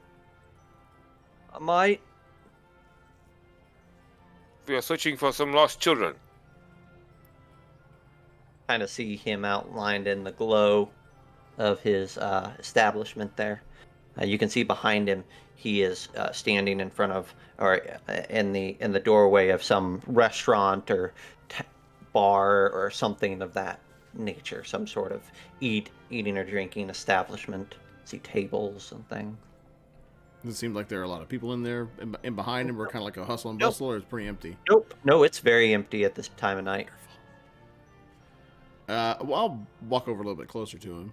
Yeah. I'll say, "Hey, Otto, you ought to sit behind me or stand behind me. If it gets hairy, I got the Widowmaker that can take care of business if necessary." Oh yes, your scattergun. Yes. Mm-hmm. I heard the commotion outside from the two of you, kind of walking around the square. I stuck my head out the window a couple times, saw you wandering back and forth, and it looked like you were searching for something or somebody. But just a little bit perturbed by the commotion, and didn't know if you could maybe mind explaining to me maybe what you've been up to, and if maybe I could help you or give you directions to something. Perturbed, walking around in the snow and muttering under our breaths. You got look.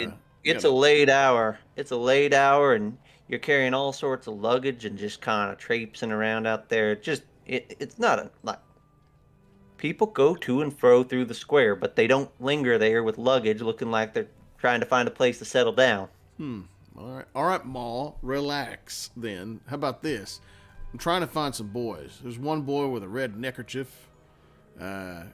Goes by the name of Nelson. You seen where those boys run off to? They ain't left the square as far as we can tell. I saw them. They were part of that fit of people out here all day, adding to the sculpture.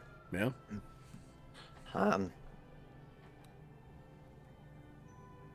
Just a bunch of lazy, good-for-nothings. Yeah. Not at school or at work during the middle of the day. But you know what? Each his own. At least they weren't out at night. Oh wow! All right then. You you don't. You mind telling me your name? No, I don't mind. Where'd you see the boys go last? I don't know what to think about a couple of grown men out at night with a bunch of luggage, just looking for boys out in the street. That's fair. Don't belong to them. That's fair. Mm-hmm. Yep. That's fair.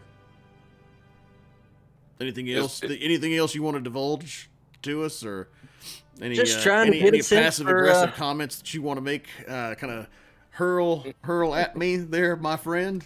I'm just trying to get a sense for what sort of folk are wandering around the neighborhood in the middle of the night. Right. What are with these microaggressions, my friend? Just trying to get a sense for the type of people that are invading my neighborhood. Invading your neighborhood? Wow. You don't go heels, do you? I'm going to kind of look him over, make sure he's not like packing heat or anything like that. Doesn't have like a revolver. Not that you can see. You got a lip on you, my friend, but you know what? That's all right. Tell you what, I'm just trying to find those boys so I can take them home. And if you can help us out with that, then that's all fine and good. But if not, then I will see you on my. I will be on my merry way, and I will wish you a Merry Christmas. Well, it's quite past the time for the holidays, but I'll accept it nonetheless. And I'd very much appreciate you moving on your merry way. Some of us keep Christmas in our hearts a little bit longer than some others there, Scroogey. Santa Claus is always watching. Santa Claus. Whereabouts are you from? So is the Krampus. This guy's got a lot. Heinz, are we gonna sit here and entertain this dude anymore, or are we gonna go ahead and get about it? I have grown tired of this. I pull out my little meter and start just walk away, checking it out. If I'm getting any readings or not. You have yourself a good night now. I'm gonna go ahead and turn on my heel. You see, he shuts the door, but the light does not go out, and you see like one of the curtains kind of pull aside a bit. You know he's gonna be watching you. When he does that, I turn around and I hold up my little PK. He kind of squints his eyes at you. I'll wave at him a little bit. What a tub. He's a fancy lad, that one. More time on it. I believe the boys call that a Karen. I think what the name you're looking for is Chad. A total Chad. That sounds about right. Yes. That sounds about right. All right. Well, I mean, at this point, I don't know what else to do in the square if I can't find them above, can't find them below. We're obviously pissing every person off in here, or at least one really opinionated soul at this point. Well, we could do what I have seen all the Americans do is they lose someone. Start yelling for their name. Nelson! Right. Yeah, that'll turn the neighborhood in our favor. 100%. 100%. Do you yell Young out Jonathan! like that? Yeah, he does. Okay, cool. Cool. Awesome. I'm just gonna roll my eyes and face palm. We'll do the Jean-Luc Picard head down. Let's tune in and let's see if he manages to pick up anything here. So, Professor starts to yell, call out. And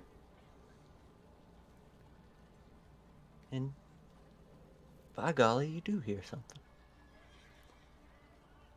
Be like, great gobs of goose crap, man! Can you be any louder? In the middle of the damn night. Wait, I hear something. Yeah, I think I hear it too. What the hell do I hear? You hear just real faint.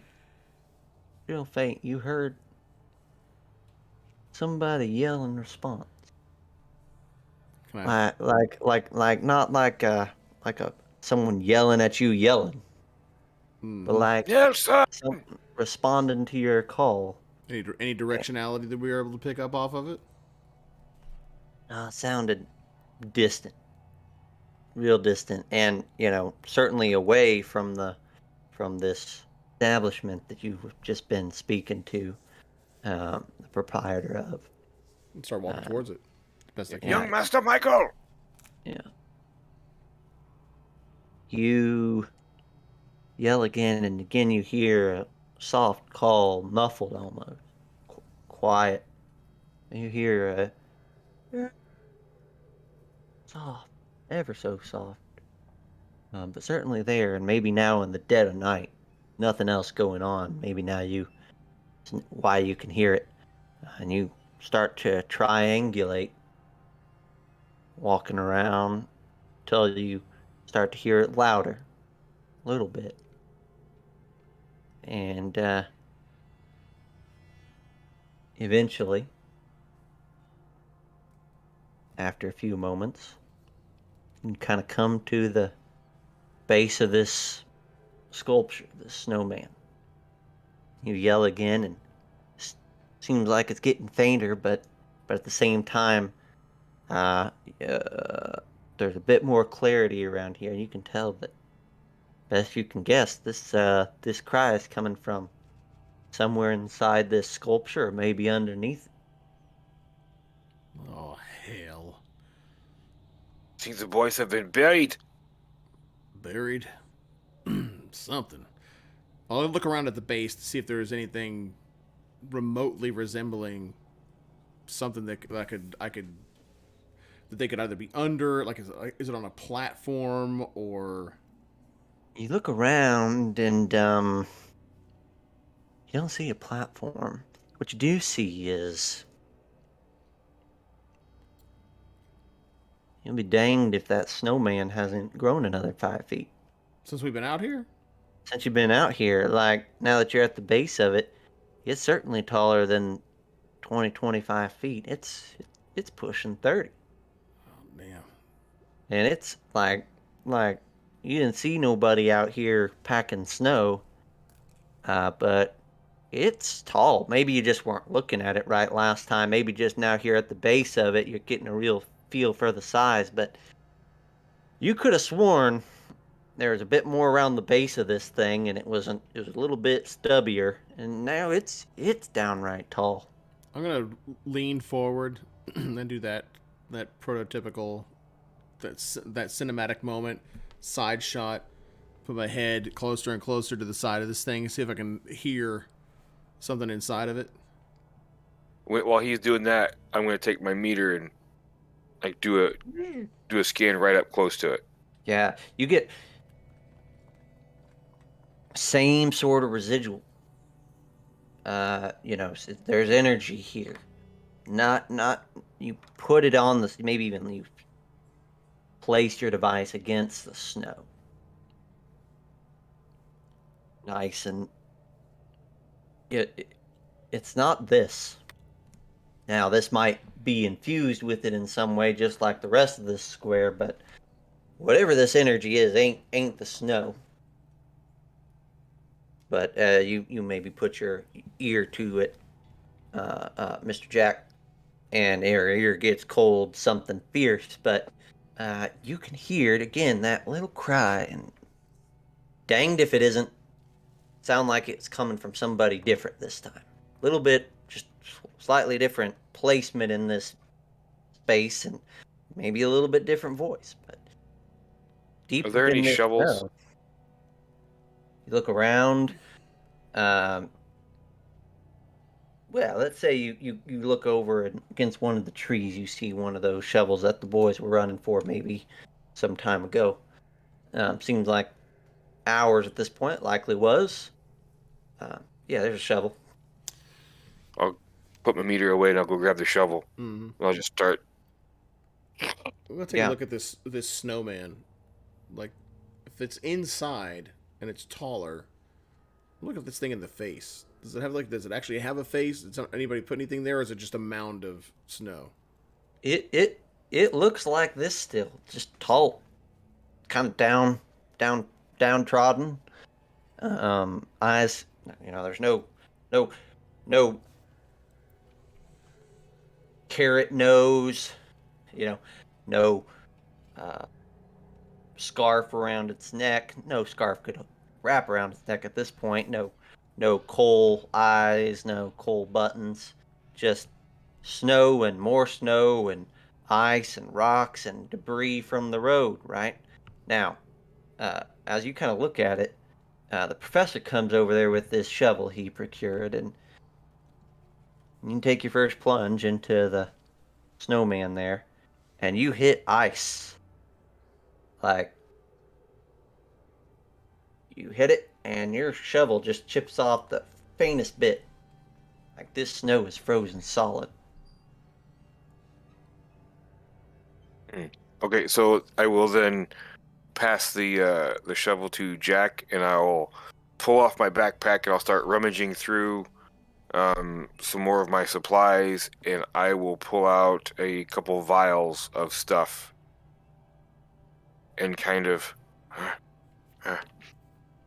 yeah, and I'm trying to create a de-icer.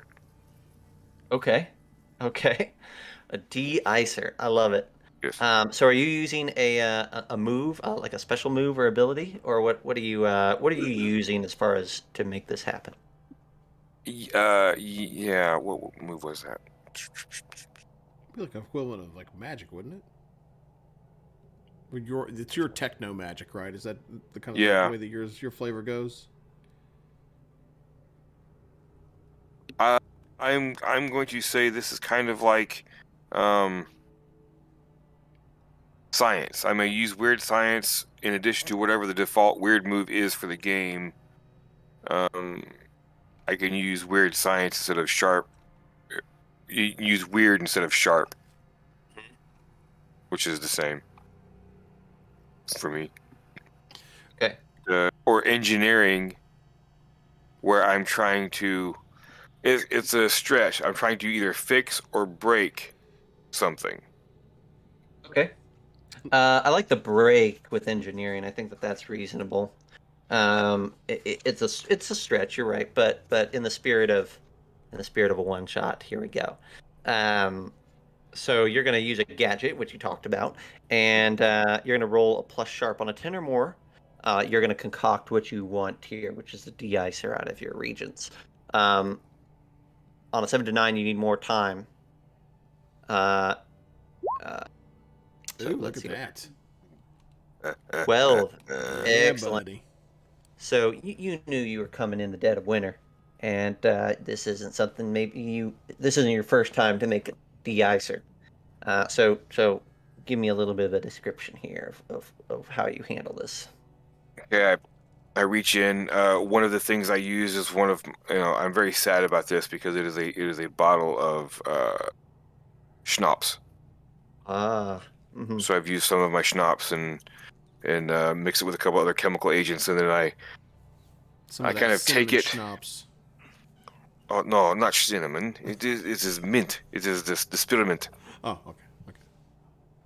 And I'll put it in like this, almost like a bug, like those old timey bug zapper Yeah, things. yeah. Mm-hmm. And you start coating the snowman with this. Yeah, and I just start blasting it like right where Jack said he kind of heard Yes. the voices, and I'm just like trying to soften it up. Jack, shovel! Jack, shovel! Shovel! I'll take the shovel, turn it the other way around, and use it almost like a harpoon to kind of chip away at the ice. Absolutely. You when you start coating the ice with this mixture, two things happen.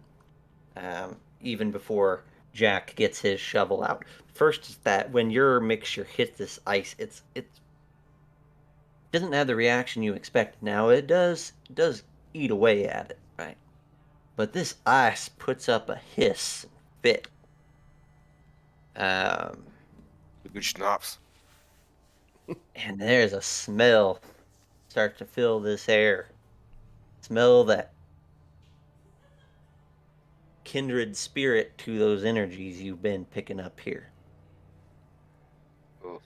It's a burning smell. Rot and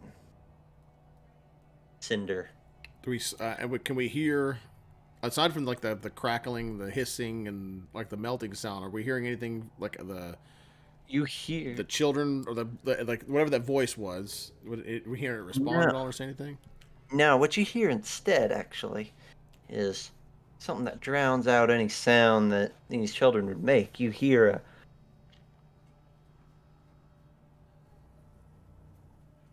a creaking of a water mill or something like that. Big old barn door, that sort of hinged movement. Great tree swinging in the wind, right? You look up and you see that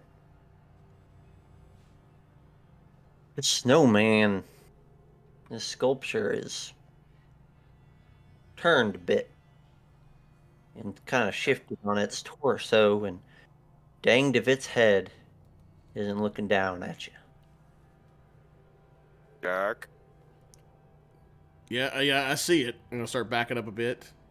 You, I'll pull the that lacquered box that's on the back of my back. I kind of pull it out, and I'm gonna put it on the ground and kind of slide it back a bit with my foot. Then I'm gonna pull that scattergun up since I'm in close proximity. you slide that back with your foot, and as you do so, you watch as this bottommost portion of this snowman splits in half, splits in twain. Oh, in twain. In twain. In Mark You Twain. Oh, that's right. You see two legs kind of separate kind of plant themselves firmly into the snow, kind of unifying themselves again with the ground. And just so happens, when it splits like that, in the cleft of one of these legs, you can see frozen in there some sort of coat. Maybe that coat even has something in it. Maybe it's not just a coat, maybe it's a person with a coat, locked in this ice. You don't have long to think about it, though, because the snow creature moves again. You see pieces of its torso start to break apart. You watch as an arm, and then another arm, then a third one that kind of splits out of its middle regions, simulating there. Almost like this thing is getting to familiarize itself with itself, in the sense of gaining an understanding of this form. Everything's slow, but you ain't seen anything quite like this before. I'll look at the professor. It's like, well, I guess we figured that one out. Should have known damn better than the whole friggin' time. But so we're going to get to work. If we had only read the module before we started. I will. Is this thing acting in any way? I'm assuming it's like hostile, right? I'm getting like the vibe off of it to where this is. I mean, obviously there's a person that's embedded in it that's frozen. That's bad, right? Yeah. But is this making moves towards us at all?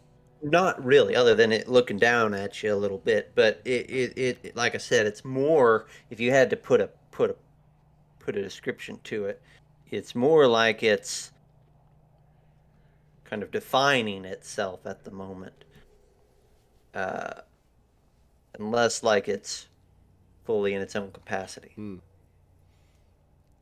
going to run into the middle or between the legs and start squirting my de-icing mixture on the clump of frozen whatever, the coat thing. And see if I can melt through that. You start, pouring your mixture onto it. Go ahead and just roll me a 2d6, just plain, Troy. I want to see how much of this you're ending up with. So you're maybe at about half your mixture quantity at this point, as you continue to coat this thing. But sure enough, you start to eat away at it. Gentleman Jack, you watch as he kind of peels away the ice here. Just the smell, these fumes filling the space. But sure enough, he manages to carve out a section around this coat. And then you can begin to see the back of a head. There's someone here! About how much... you said this is on like the back of the leg? Or on the leg somewhere? Yeah. Okay. Yep. I'm gonna make a run for the leg with the shovel. Vault. Kind of like do a nice slow-mo. Bring that shovel down above the section where that body is, and see if I can clip it. And if the ice bit, like what's bits of ice of like I'm thinking about like whenever you pour hot water on a bunch of ice, it kind of creates a lot of holes where all the air pockets were. Pop it, and then see if I can set it to drop, and then kind of break apart on whenever it hits the ground. Absolutely. So you pop, and the body collapses out of this chunk of ice that you remove. You can hear above you this creature continuing to acquaint itself with itself and define its features. And then the legs you can watch it, they kind of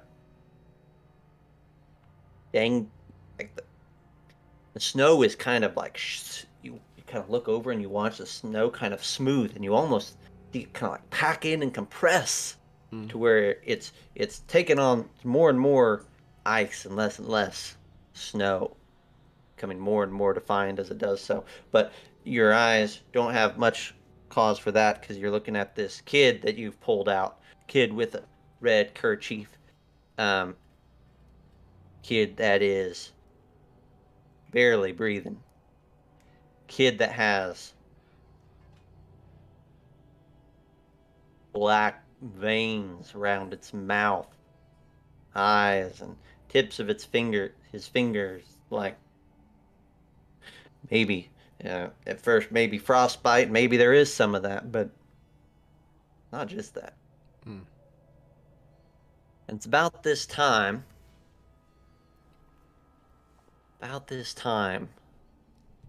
that you hear a laugh.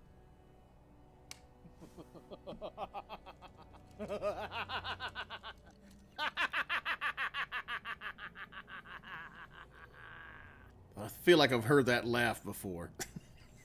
It's like in every damn one of these, there's always somebody that's laughing at us that thinks it's hilarious. So can I gauge exactly which direction? Up. Okay, up. Gotcha. So I take a look up. I'm using this like I'm using the shovel, almost like pointing it upward in case this thing tries to step on us to defend the boy as best I can. But I'm looking Absolutely. up. Absolutely. And you look up and you maybe take a couple steps backwards so that you can kind of fully see what shape this snow has formed itself into a almost human shape, save it has a tail and arms that are a bit too long, fingers that are a bit too long, nails that are a bit too long.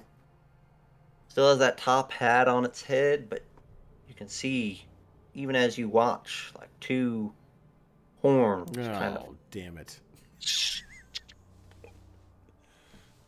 I go through the Rolodex in my head of like my monster codices that I've got in my head. Go ahead, finish your description first. I'm spinning. That's fine. No, I was basically done anyways. Just those horns kind of tipping like icicles. Mm-hmm. They are icicles. You see the jawline kind of elongate, and cheekbones start to peek out, and man, those eyes are big, but they still look beady. You see, I look up from where I'm standing over the body of the boy. All I see is snowballs. Ah, nuts.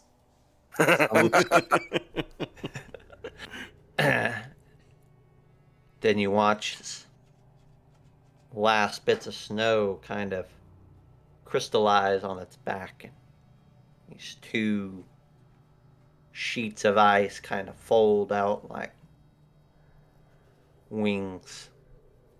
Hell. And kind of gather around its body. And you see something that looks a lot like this, only with the top hat that's way too small on its head. Oh, well, shit. And then this thing moves. Steps over you. One of its feet kind of tucking itself against a tree, and the tree snaps, falls over. You guys just yell at me if you want to do anything. Yeah, I'm gonna scoop the boy up and I'm trying to do the best I can to get him out of harm's way. Whenever I do, I'm gonna make a run, like just like grab him with one arm. Assuming he's pretty small, I might be able to pick him up, sling him over my shoulder or something like that. Kick that lacquered box ahead of me and just let it skid across the ground, so I don't have to pick it up and mess with it. And try to get across the square a bit and get like a good bit of distance between myself and this whatever this thing is. And if I have time, just kind of like forecasting my next action, right? Is get to that box and then put the boy down. I'll kick the side of the box, and there's like that locking mechanism actually unfolds into like a pedal. I pop the pedal, and the lacquer box pops up, and everything springs out of the box. And whenever it does, the first thing I do is I scoop up the butt of the rifle, and then whenever it by the time everything kind of like lands and rests, I've fully assembled my sniper rifle, and I'm ready for action. Turning it on my heel towards the thing. That's a cool moment. Troy, what does the professor do? As I'm sure you've seen that before, so that cool moment is lost to you in your own comings and goings. So what are you doing while that's happening? I look over at the restaurant where Chad was yelling at us. I love that his name is Chad now. His name's Todd. Thank you. That's what I said. Chad. Chad Mimswick. There is still, the curtain is still parted. You don't see a face there at the moment, but that doesn't mean that he's not still watching from somewhere. Is there anybody else poking their heads out of any of the buildings? No one at the moment. No one. It is you and your companion, this boy, and this snow devil. All right. So I will back up the other way, and as I'm doing so, I'm kind of like looking around to see if I can see if there's anybody coming out of anywhere, and I hit like a little pull cord on that duffel bag and pull it off, and you see basically a proton pack. Oh, yes. And it's so timely. It's got the wand and everything, but it looks very, very much Tesla coil, kind of stuff with all and it's got like the two things that stick out the top, and yes. As I'm kind of getting it started and gearing it up, and I'm just backpedaling to try to get a beat on this thing, and when I can, I'm gonna light him up. All right, so this is your Avengers moment, right? Where you both get your cool, like, sweeping, like, 360 shot of you assembling the rifle and activating the Tesla coils. It's like it's all great, the pieces of the rifle are in slow mo, kind of getting that, like, you're like the camera's going through the so like one of the rings that kind of like fits it together. Yeah. Transforms for the first time. Yeah. Perfect. Yeah, absolutely. So as you're doing that, all you see is this creature kind of take a step over, and closest building is that one that was partially remodeled, and it just kind of wraps its fingers around that half wall and just like topples it, right? Bricks and mortar kind of crumbles into the street. And then it hears that Tesla coil fire up. And whatever interest it may have had in a building, it now turns to the two of you. That's right. Ring that dinner bell, boy. Soup zone. You can see soup zone, because I'm gonna knock all the damn teeth out of your mouth. Let's go. There's no soup for you. No soup for you. You can see as you fire this up, right? People, more than one. As this ice finalizes in its crystallization, you can see through the clear space 3 more boys wedged into different sections of its legs. You can see a woman crammed into its torso a bit. You can see a police officer kind of wedged in there right alongside her. And then your coils fire up, and you say, "Let's go." And this thing lets out another cackling laugh, and let's go. So are we able to gauge, or can we tell if there's anybody in the head area? Are there any spaces on this thing that we feel comfortable enough shooting at or aiming at without collateral damage? So you looking around at it real quick, this to me, you can kind of tell that the only parts of it that aren't solid ice that you can see through is any pieces of rock or sticks that are embedded in it. Right? You don't see any people in the head. It just is ice and rock and sticks. And so there's 5 total folks that you can make out in here. 3 boys, the woman, and the police officer. Got it. What about it, Hans? You want to take the first crack at this thing? All right. Yeah. So let's talk about how combat works in this. Yeah, let's do it. System. Let's talk about it. So, when you attack, if you attack outright with a weapon, and you don't make any moves or motivations to try to, keep it from damaging you, when you attack, it attacks in kind. Your attack triggers it, so there's no monster turn. It responds to what you do. So keep that in mind. That when you roll your attack, you're probably gonna get some damage unless you found a way to protect yourself. So just have that in your mind as you go. Both of our players have 7 hit points, 7 harm as it's called. Things start to get bad when you lose your first 3, and they get real bad when you lose all 7. You both have a point of luck, and you can use that point of luck to completely negate the damage from one attack from it, or to turn one of your rolls into a 12. All right. Okay. So, awesome. Turn order doesn't matter. You fellas tell me how you want to do this, and we'll go from there. Okay. I will call out, Wie haben Sie? So that I know what your name is when I tell the stories later. And then I just... Absolutely. You let loose a pack of lightning. The creature sneers down at you, and it opens its mouth and says something, but all it really sounds like is ice kind of cracking against each other and splintering, and no real vocal enunciation whatsoever. Troy, you're going to go ahead and fire with your lightning gun.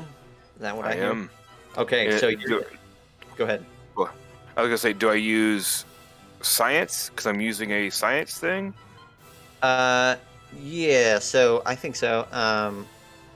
Or am I absolutely. kicking ass? So you're technically kicking some ass, but you can probably, I'm gonna say, use your sharp instead of your tough, because of your science ability. I'm sure that's how that is gonna work here. So go ahead and do kick some ass. But remember that instead of a -1 to your tough score, you're getting a +2 from sharp.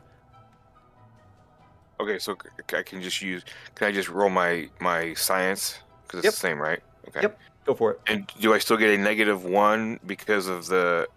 This is weird stuff. Yep. Kind of saturated in it.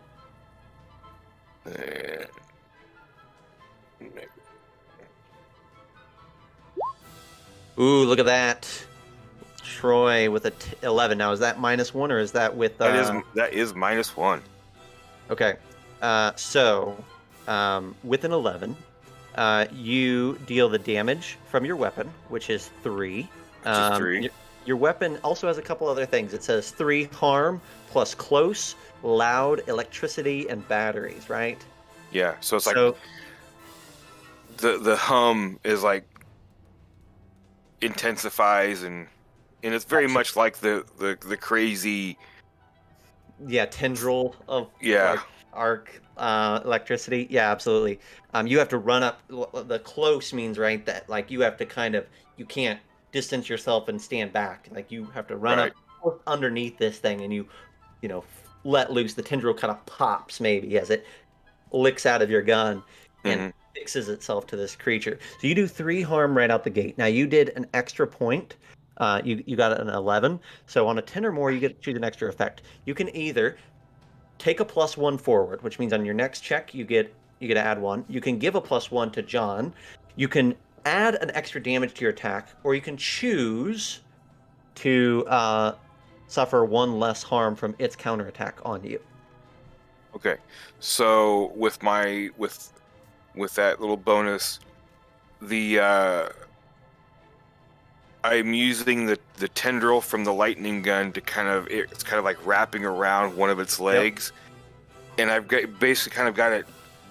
I have no strength, but it's like I'm kind of like holding him in place to give Jon a +1 to his shot. I love that. Okay, cool. So you do 3 points of harm to this creature. Now, what you will notice is that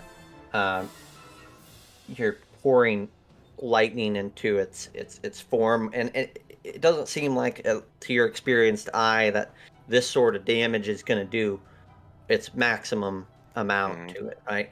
It has some sort of resistance to that, but even so, you cut through it, and as you kind of look to your buddy Jack to take advantage of your positioning here, one of those monstrous arms, one of those 3, comes a swinging, and it kind of catches you on the side and spins you around. You manage to keep hold of your gun, but it's going to do 3 harm to you.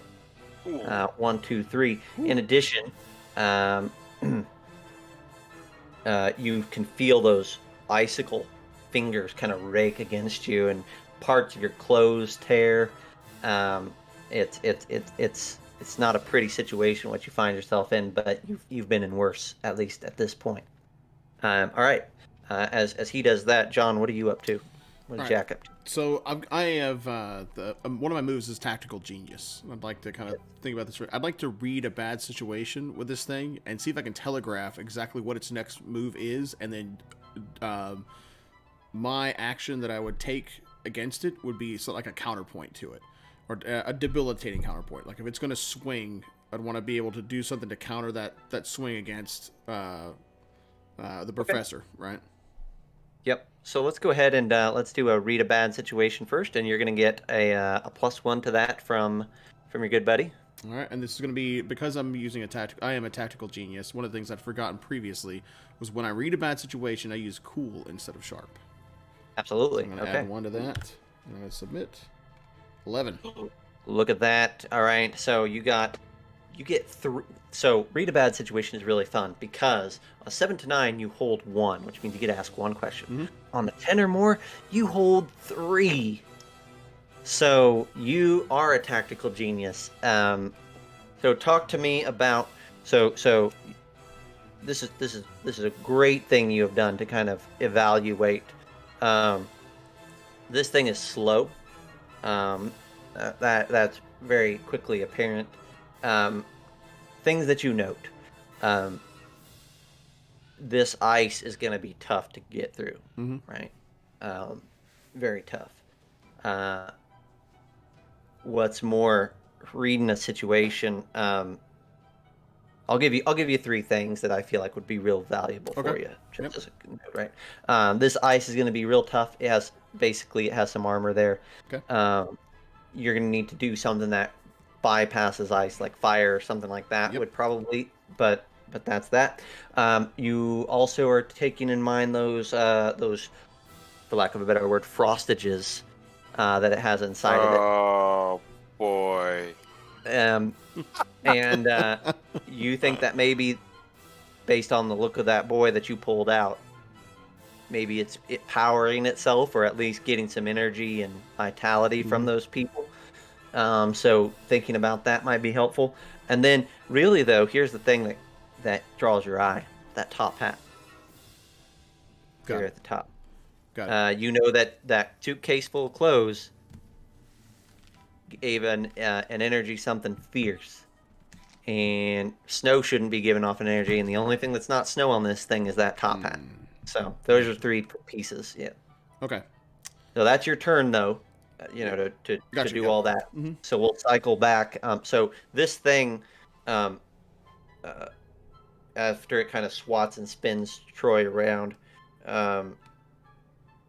you see it kind of take a step towards where you deposited the lad over by you, John, Jack. You can see one of its long hands kind of reaching down, think like an int from Middle Earth, right? Like reaching down to snag that boy back up and incorporate it back into its form. What do you want to do, Troy, as you see this happen? Now, when he hit me, did I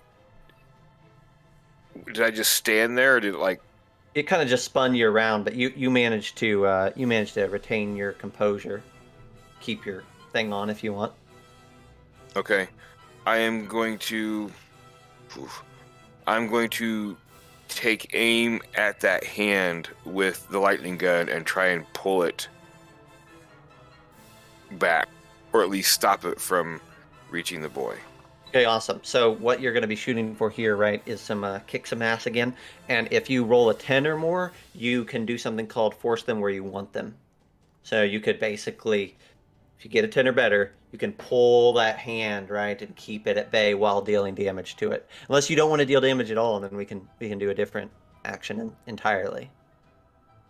Oh, I think I want to do damage. Okay. If I can. Absolutely. Am I still at a -1? You're still at a -1. You might be, you can consider if there's a way for you to get around that, or it might just be that you need to get rid of some of this energy in this place before it powers itself back up fully. I don't know enough about the system yet to try to figure out how to get rid of the -1, so I'm just going to go for it. It would be so just as a quick note, it would be, looking at your moves, looking at your gear, and just describing something, maybe you have some tools or something and you do a quick fix or whatever. But that would take some of your turn. Yeah, I figure with him reaching, I don't have enough time to do anything. Okay. So it's more just like, crap, he's trying to get the kid, so I shoot and I got a 7. That is with a -1. Okay, so you still do. So this is going to be a brutal fight. You kind of like release the trigger on your gun and you aim back at the hand and you pull the trigger, get to wrap that lightning around that hand and pull it back. And as it cracks, you do indeed hit the hand for a moment, and you deal 3 points of damage to it. Again, it's probably reducing that somewhat. And then that third hand that kind of is out of its middle, kind of rakes up against you and bats you aside again for another 3 points. Steals a hand. And this creature can see that it clearly has the upper hand here against you, and it is the brutalizing. Yeah. You're just full of them today. I'm gonna press the evil laugh button anytime I make a pun from here on out. So okay. I'm gonna have an audience whether I actually have one or not. Okay, so he spins around and smacks me, and I. Yeah, absolutely. I fall back behind some stuff. Mm-hmm. You are now unstable, is what it's called, which means that if you aren't careful, you might lose that last point just from bleeding out. Like you're in a bad way. Okay. But you have dealt some damage to this creature. 2 point again. So I've got a note here. John, what are you up to while you see your friend kind of get thrown to the side? Yeah, I'll call out, trying to get its attention. Hey, ice hole. Then I will pull out. You're welcome. I will pull out an incendiary round from my satchel and lock it with a bolt action, pop it back, lock it in there, and then I'm going to point at the top of this thing's head, see if I can sniper the hat off of the top of it. Okay. And you're trying to keep your distance, I imagine. Oh yeah. What's the range on your weapon there? Far. Does it far? All right, so that's beautiful. So what we'll say is you're gonna do some kick some ass, and you're gonna need to get above a 10 or above to get your hooray, okay, and knock the hat off. Anything below that, and you'll still do some damage to it. Go for it. Got it. So let me ask you this. Well, let me look at this really quick. So act under pressure. Is that a reactive type thing, or is that something that could help me out in this situation? So if what you wanted to do, let's say, so I'm trying to if you want to try, this is what I do, right? when the chips are down, sniper shots is kind of like his bread and butter. Is this something that he is like a cool cat, and he can he's like better than the average bear? So what I'll let you do is, if you want, I'll let you roll an act under pressure to aim at the beginning of your turn here. Okay. So you're going to roll twice. But if you're taking that moment to aim, if you fail, obviously something's not going to go the way you want it to. Mm-hmm. But if you do well, then I'll let you apply a point forward to your kick some ass roll with your gun. That'll work. How's that sound? It sounds perfect. All right, so I'm going to use one of my moves is one of my abilities is bottle it up. So whenever I act under pressure, I can take up to 3+3 bonus on that. For each +1 I use, the keeper holds 1. This hold can be spent later for a 1-to-1 to use against me. So you're welcome. Okay. I'm gonna do 2. You're gonna spend all 3? I'll do 2. Okay, great. Relatively conservative there at least. All right, so we're gonna do 2 for cool, and boom, 10. 10, awesome. All right. So with a 10, you are successful. You set out with what you want to do with no repercussions. So you take your gun, chamber that incendiary round, aim it just so, position at the hat, and then you're going to roll a kick some ass here with a +1 forward, +1 hold. Yep. I'm going to put that -2 on you though. Oh, so then the -2 is going to be a 7 then. 7, perfect. Awesome. So Use I love your it luck. so much. Use your luck. Let's see. What does the luck do? It turns it into a 12, right? So yeah, I'll use But well, actually, a 7's not bad, right? A 7 actually does hit technically, doesn't it? Yeah, it does. It doesn't. It's a mix. Yeah. It's a mix. Yeah. I mean, it's a mix though, right? So, in this instance, do I really want to? No, not with old Klaus over there struggle bussing. I'm gonna go ahead and I'll turn my luck into a 12. I'll use my luck to turn it into a 12. Okay. The name is Heinrich. Yeah, whatever. Awesome. Okay. So calm down there, Otto. I'm coming. You bigoted prick. So go ahead and remove your point of luck, just so we don't forget that. Done. Now this is a special thing, and it doesn't necessarily apply right now. But when you spend luck, what happens, John? Yep. My next mission from the agency comes with a lot of red tape. Lots. Right. Yep. So it's gonna be great. So you take aim and you fire at this hat, and the creature sees what you're doing, as you're taking your moment to aim, and it starts to bring one of those hands up to block your shot, right? And you take 2 steps back to where you can just see a gap through one of the fingers, right? And you pull the trigger, and you hit that top hat and send it spinning, right? Mm-hmm. And it drops onto the ground, not too far away from your friend, actually. Now this creature can't attack you because you're at long range, or at least as far as you can be, and its attacks are it doesn't have any long range attacks. But what you see instead is the area around a couple of these people in its chest goes black. And you watch as some of that ice that your buddy has been kind of chipping away off of this thing, kind of the black replaces it, kind of polishes it over, and you see that like a fifth of this creature is now black with energy. But the hat is on the ground, and within reach. That was a good use of your turn. All right, Troy, what would you like to do?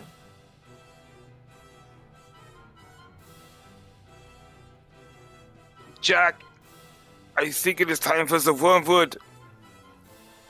Oh, hell. So, you see Heinrich kind of reaches in to his coat and pulls out 2 vials, pops the corks on them, dumps them down his throat, drops them, and begins to pull his coat off really fast, And I was just starting to like these shoes. And all of a sudden he starts to distort, and you hear this sickening popping sound as his body begins to deform, and he grows to about 8 or 9 feet tall. Muscles swelling everywhere, ripping through his shirt. Oddly enough, his pants are still able to contain. Rips through his shoes, and standing before. It's a drawstring plant. And yes, they're purple. They would need to be. And they would need to be. Yeah, so now standing before you is this large, overly muscled behemoth of a man-type creature. It's the improbable bulk. It is the improbable bulk, yes.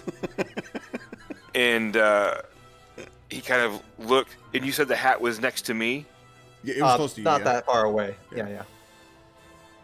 He looks down at the hat, and he just reaches over, grabs the hat, and just goes... Yeah, you grab the hat and with every intent of ripping it.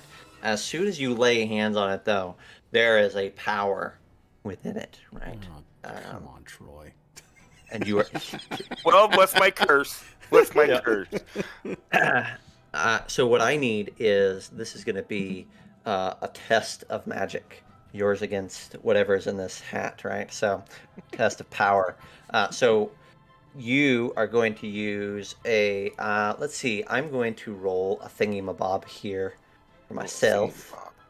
That's right. I'm going to roll for this creature. Typically there wouldn't be a GM roll, but you know what? We'll influence things a little bit. What are rules if not meant to be bent to our will? That's right. That's what right. are rules That's if not meant to be zacked? That's right. Sackified. So 9. So the power of this hat is a 9 that you must contest against. Now you can either use, because of your dual, your multi-classing, you can either use tough to tear this hat apart, which is what I'm assuming you're going to do at this point, or you could use your own magic and try to science your way into the separating of this hat. I cannot use any science because in this form, my sharp is a 0. Ooh, and your weird is also pretty low? No. Because weird is what? Okay. Because all of this stuff is done by That's right. this magical science stuff. I can replace my tough with my weird.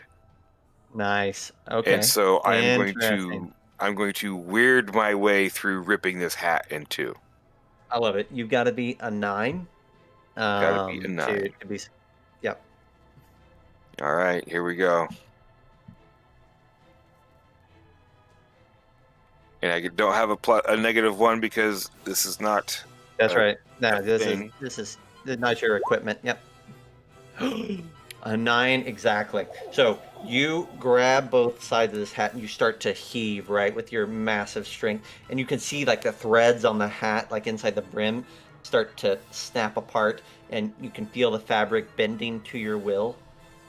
And then you hear a hiss from some angry vermin inside this hat, and you feel the hat kind of start to pull itself back together. Okay. Yeah. As it pulls itself back together, I am spending my luck to roll a 12 on this. All right. So I can So then you use your teeth while you're at it. It's like you're opening a bag of chips that just won't give. Yeah, I start shaking it. And, yeah, it's both your hands, then your teeth, and just the mixture. I somehow get a foot. Yeah, you get a foot. Absolutely. There's this incredible tearing sound, not just of fabric, but as if like some texture of the universe or of reality is being misshaped here. And with this great rending, there is a black explosion that comes. Jack, I think I have torn my trousers. And as the thing explodes out and something falls out of this hat. Jack, you see. Let me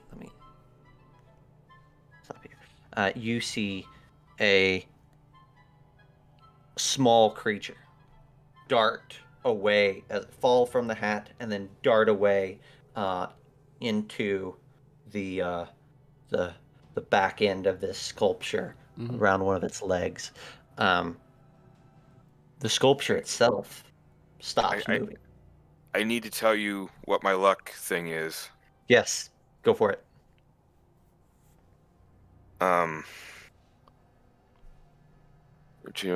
When you mark luck, your true luck special. When I spend a luck, my monster side gains power.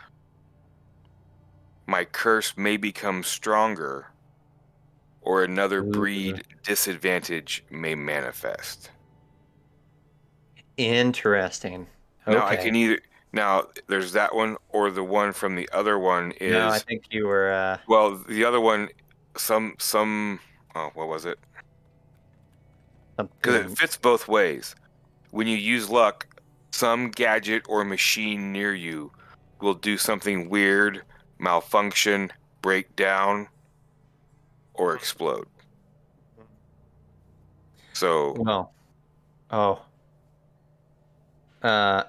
I'm going to plant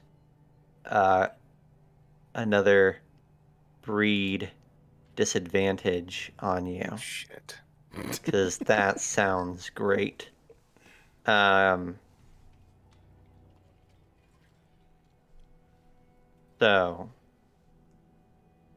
I am going to put a curse on you that adds to the one that you have now. Because you use luck in monster form. Troy, Professor, as you tear this apart, you look and you saw that black explosion.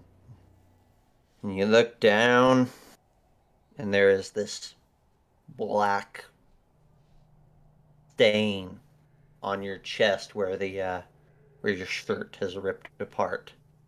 And even as you watch as it kind of seeps from the surface in and disappears into your form. I'm trying to grab it, pull at it. Yeah, you try to grab. Wormwood now has a Dark Master. Oh, that's exactly what Wormwood needed. So, well done, Troy. Way to go. Hey, I was saving you. That's right. Yeah, that's exactly what was happening. That's what. Yeah. Okay. Yeah. Oh, I can't have two? It's not giving me the same one? Same one what? It won't let. It's not letting me keep my original. Oh, I see. It's it's not let. What we'll do is we'll just add it to a note below. Yeah. Okay. It's good. There you go. So yeah, John, Gentleman Jack saw this creature run around the back. All right, I'm gonna try to reposition myself to see if I can see where it is, if it's trying to burrow itself back in or anything like that. And if it is, then I'm gonna give it one right up the pooper. Oh, now keep in mind, you're welcome to do whatever you want. Yes. Right. This is just Zach reminding you of the adventure that we have placed ourselves in for tonight only. You have a requirement from your home base, your agency, and that is live capture only. Okay, cool. That is fair. That being, you know what? We've never listened to the rules before. Yes, but this is, once again, this is why we keep getting the crap jobs to do, right? The next thing we know, we're going to be going after a fecal demon again, and I don't think I have it in me to do that. Scheisse. Exactly. Like literally what I was just talking about. Scheisse. Go ahead. No. So I was going to say is I'm going to run towards it and see if I can get close enough to it to engage with it. You run after it there, where you saw it run. Better yet, right? And Air droid has a very good point. Oh, shooting it in the pooper may not necessarily kill it. You see, as you're getting closer, I mean, you were ways off with your gun. Sure. As you run forward, you see a dark shape drop out of one of the remaining trees here in the park and land back behind in the same general area as this creature. Okay.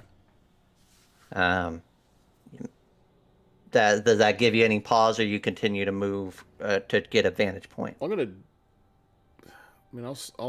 slow down a little bit.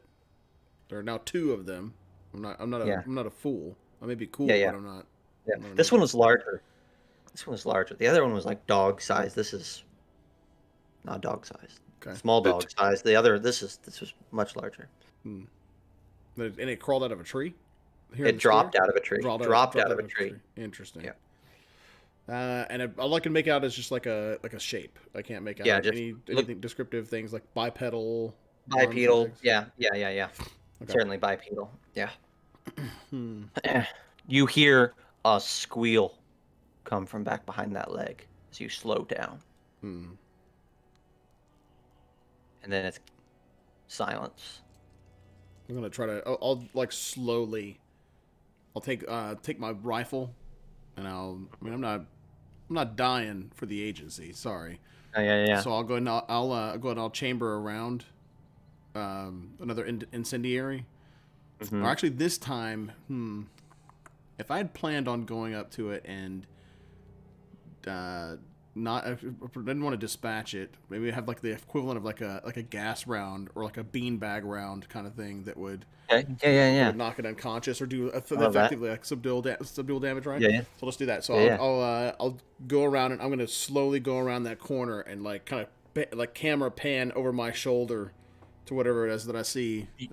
Absolutely. You see this writhing form just shadowed underneath here in the dark. And at first, you're not sure what sort of ilk it is. And then the writhing gives pause, and you see the back of a man stand up. See a wide brimmed hat. You see him stoop down and pick something up off the ground that then continues to writhe in some sort of bag. He takes that bag and kind of slings it over his shoulder, turns around, and you can just see the shape of him in there, in the dark of this sculpture, looking at you. Oh, we're like, great gobs of goose crap. It's you.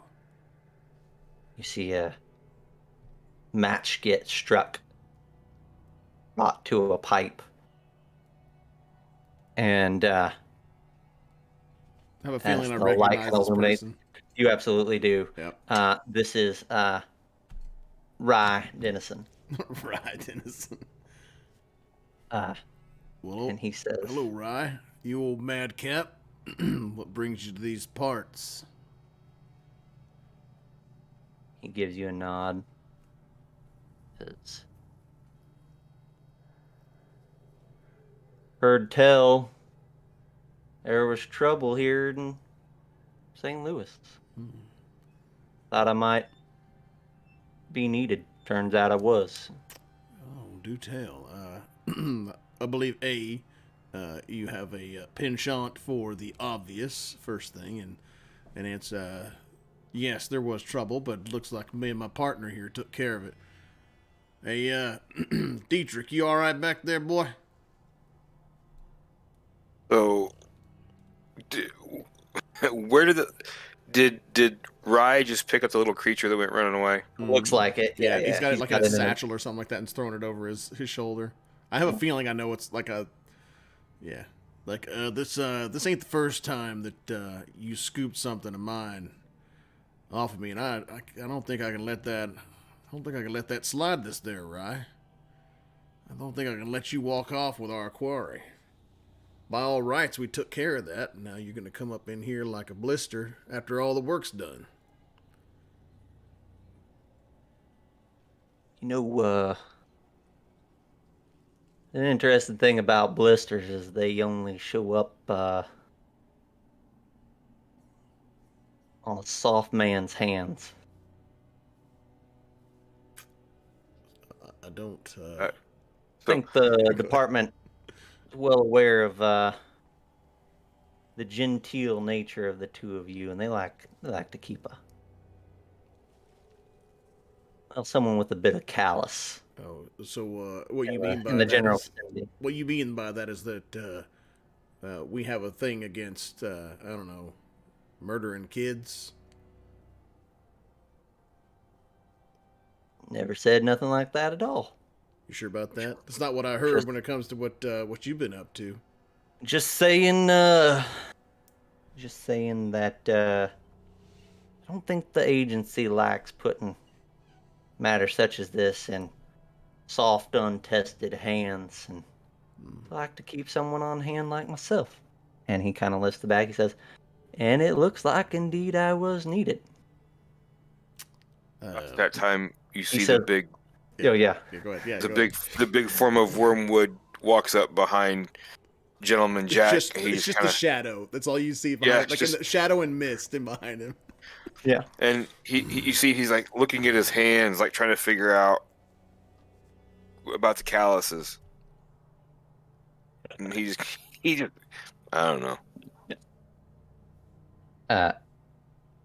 He says, "Now I know this doesn't sit well with you, but this is a team effort after all.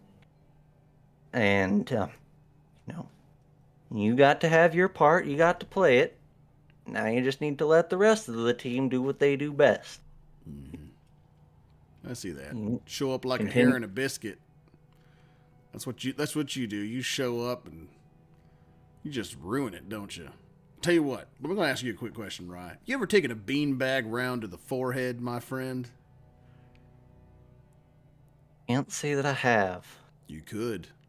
Right now. Kind of looks down at the bag and looks back at you.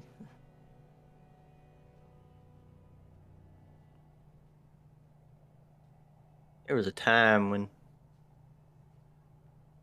agency was a lot more civilized. Yeah, it wasn't populated with thieves either, was it? Probably want to put that bag down now, my friend. He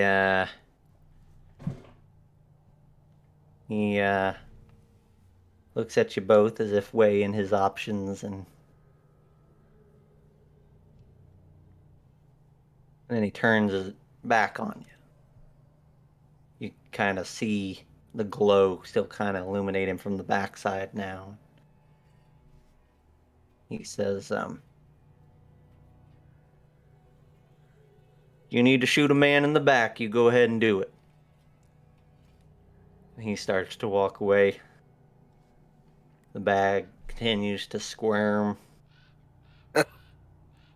Hey, Klaus, why don't you jog his memory for me?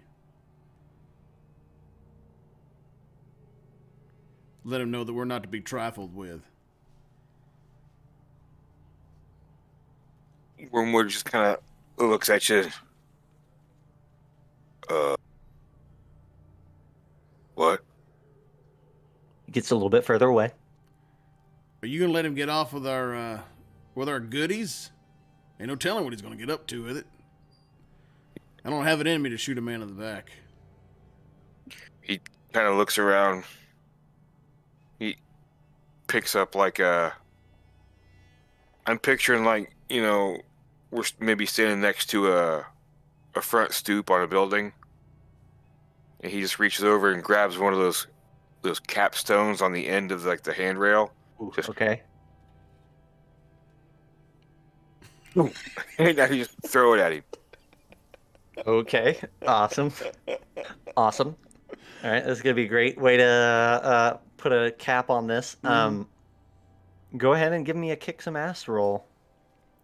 Or squish some ass roll. Squish some ass. Squish that ass. Squishing ass, taking names. Where's it at?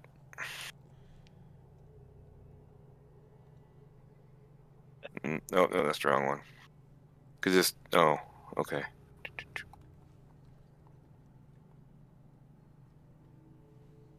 7. All right, that's probably a good thing. Probably a good thing you didn't roll a 12. So red mist. I just wanted you to clip him. That's all I was looking for. Yeah, absolutely. You didn't say that. So you hurl this piece of stonework at him, and it does indeed clip him. You send him pitched forward into the street there. He drops the bag momentarily. And I throw it, and as soon as I throw it, I run after it. Okay, absolutely. We'll just say, like, before he can pick himself off the ground, because you got like preternatural speed as one of your abilities. Mm-hmm. You get over there and you scoop up this bag with this imp inside of it. He picks himself off the ground. He says, "So it's gonna be like that." Okay.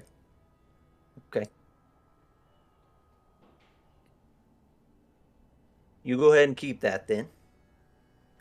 I think we will. I think we just did. Yeah. Good for you. Mm-hmm. Good for you. Consider it a late gift. Late gift. Sent over from the holidays. He kind of pauses, thinks about it for a moment. And he says, "One of these days, your uppity nature is going to come back to get you." One of these days, you're gonna take something from somebody that don't mind shooting people in the back. Maybe so. I think I found one of those people. And he'll give you a tip of the hat to yourself, and then he'll look over at Wormwood there, and he'll say, "I'll see you back at the home office." And Well, bye. he starts to slowly back away down the street there, and backs into an alley and disappears. I'll look over at the professor and be like, "Well, I hope to hell that was worth it.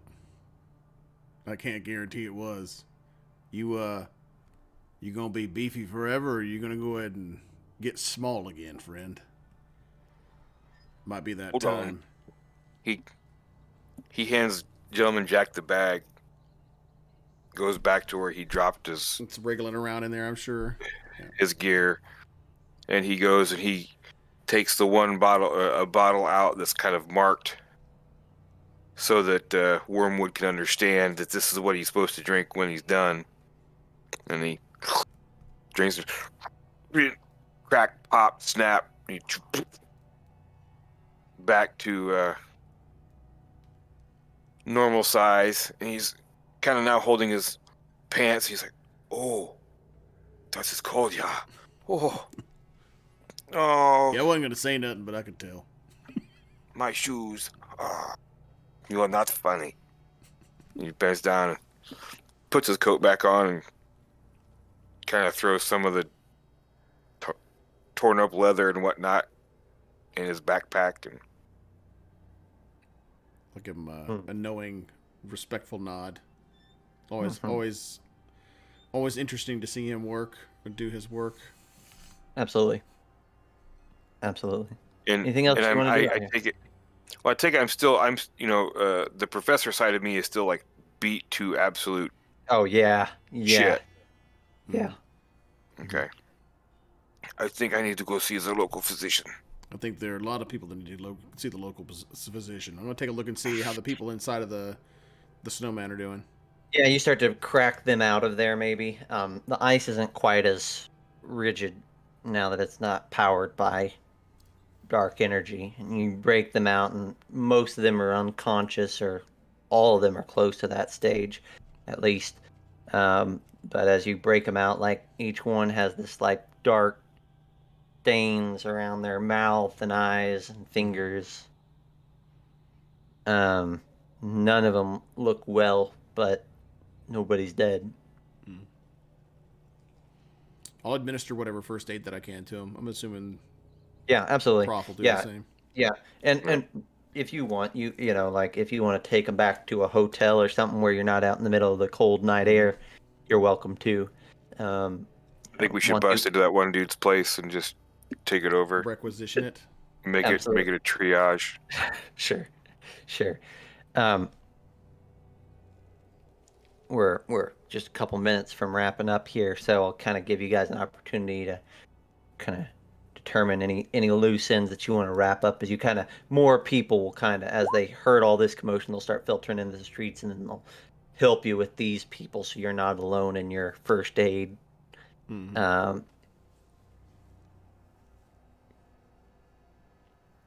Yeah, I mean, we'll make sure that any legal ramifications are dealt with. Were we able to decipher whether or not anyone else saw what happened?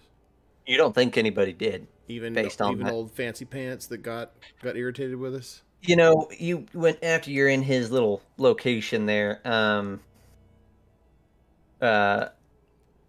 He might have seen something. You know, like you kind of question him a bit, or see, you know, he's not too happy about you taking over his place. But now there's other people there, and he seems loath to turn away the injured and all that in front of a crowd, right?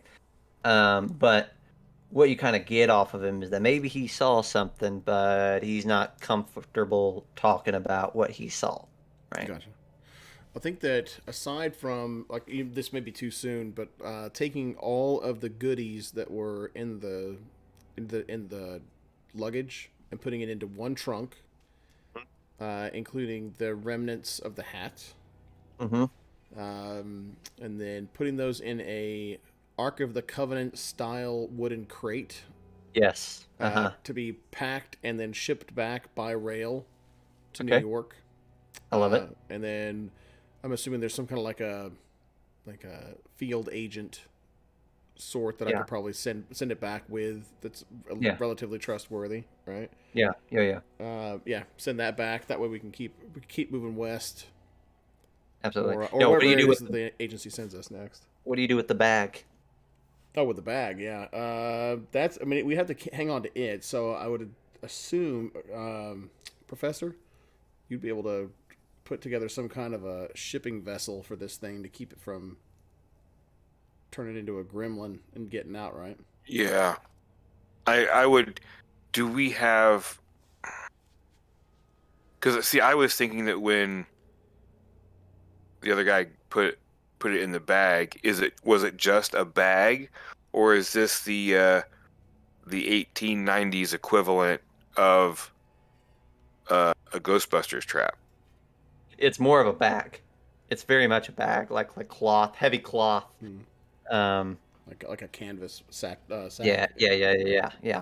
Like a game bag. Right. Okay. Then yes, the professor will put that on his list of things that he needs to work on to create a more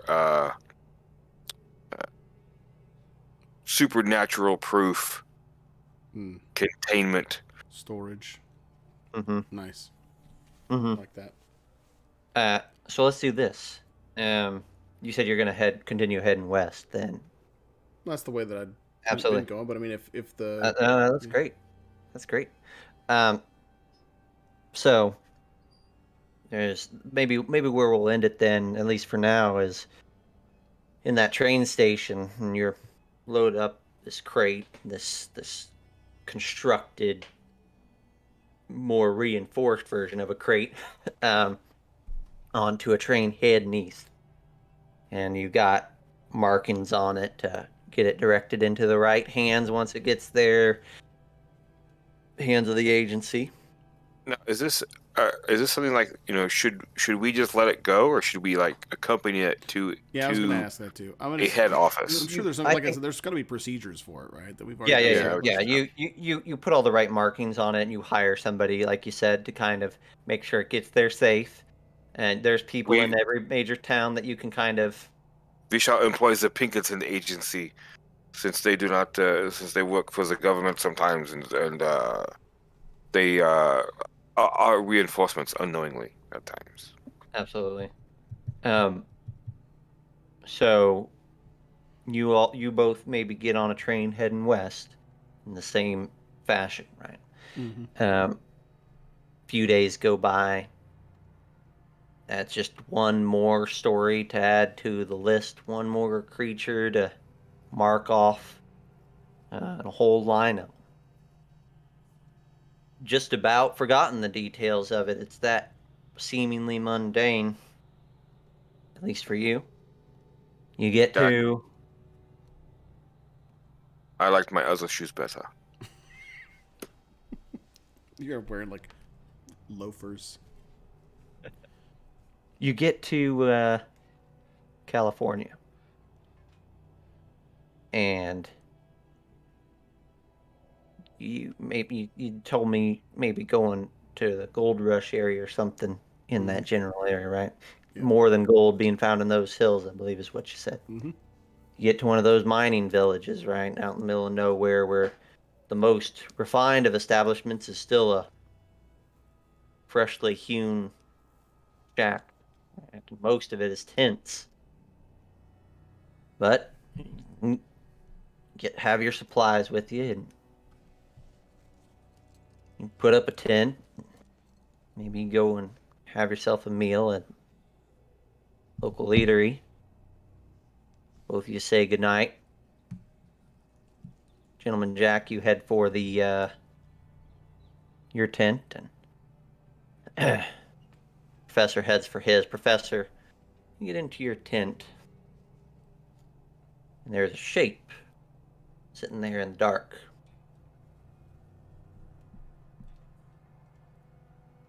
Walk over to it. Two shapes, and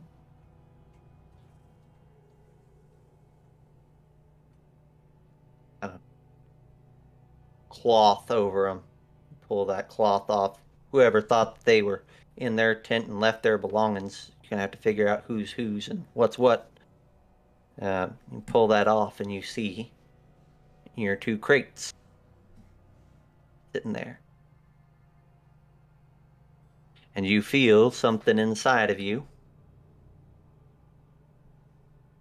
compel your hand forward towards the latch of your reinforced crate. And you can hear, you kind of look around, and you can hear beginnings of a laugh. And it's only after a moment that you realize it's coming from yourself.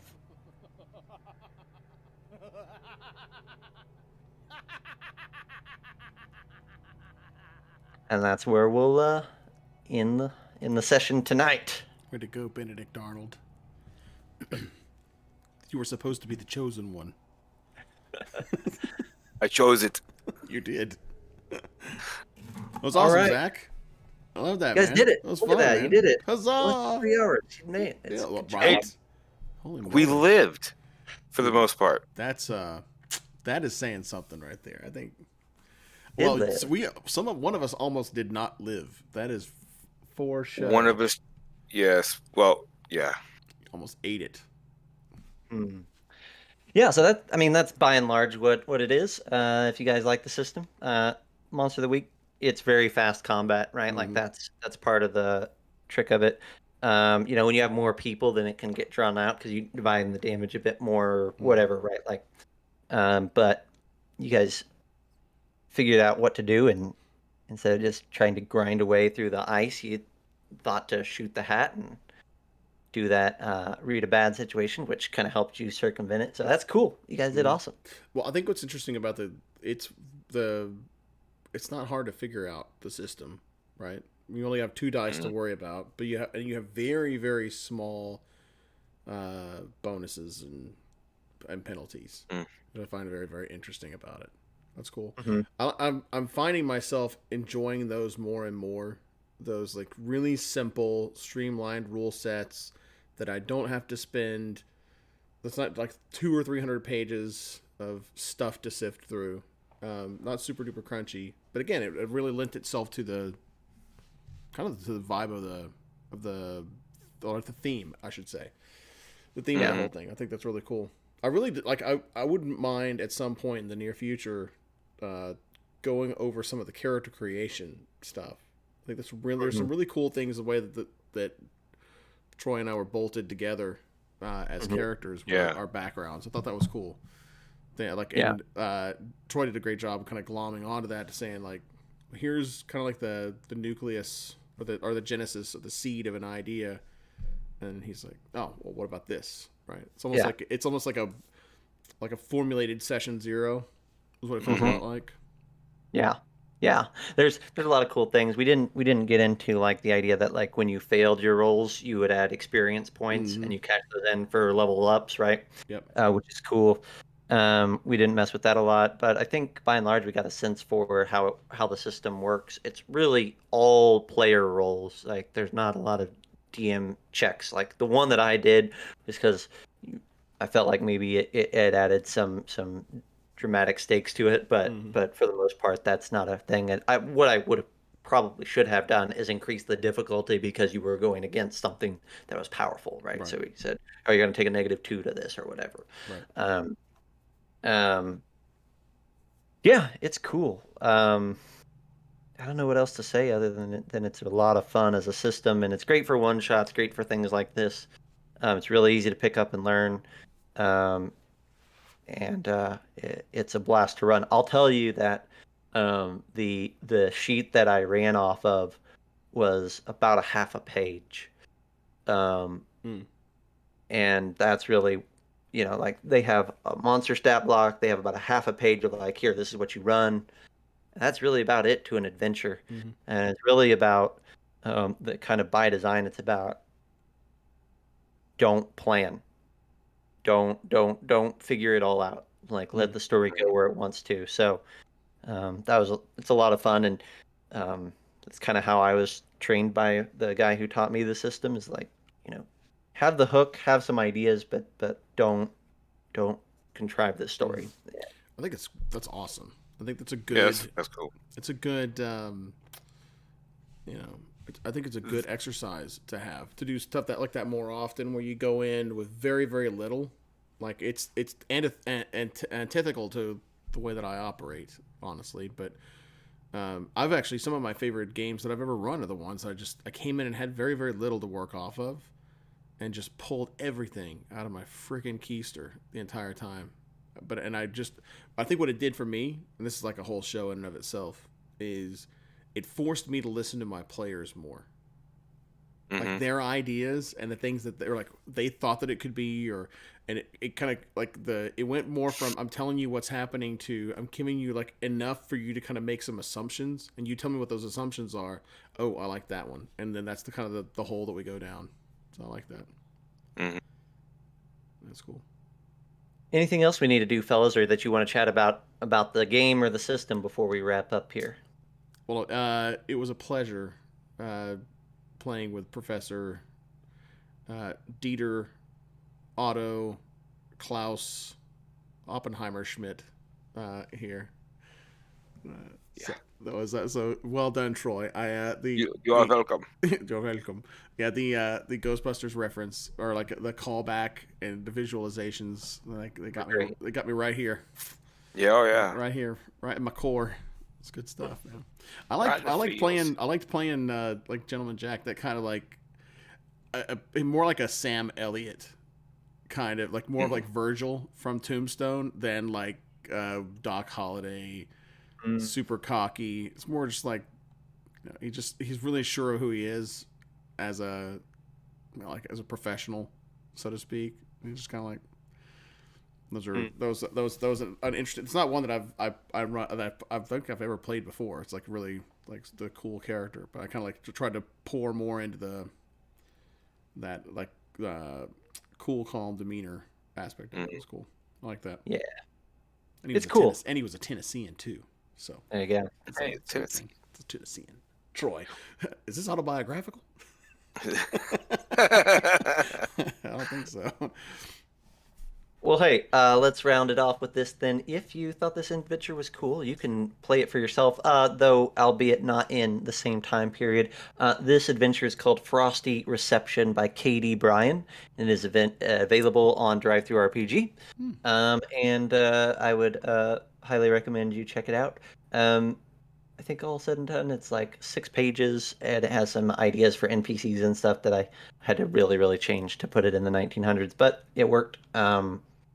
And you can get Monster of the Week on Amazon, DriveThruRPG, a whole bunch of different places. It's really easy to lay your hands on this book and system, and I would highly recommend that you do so.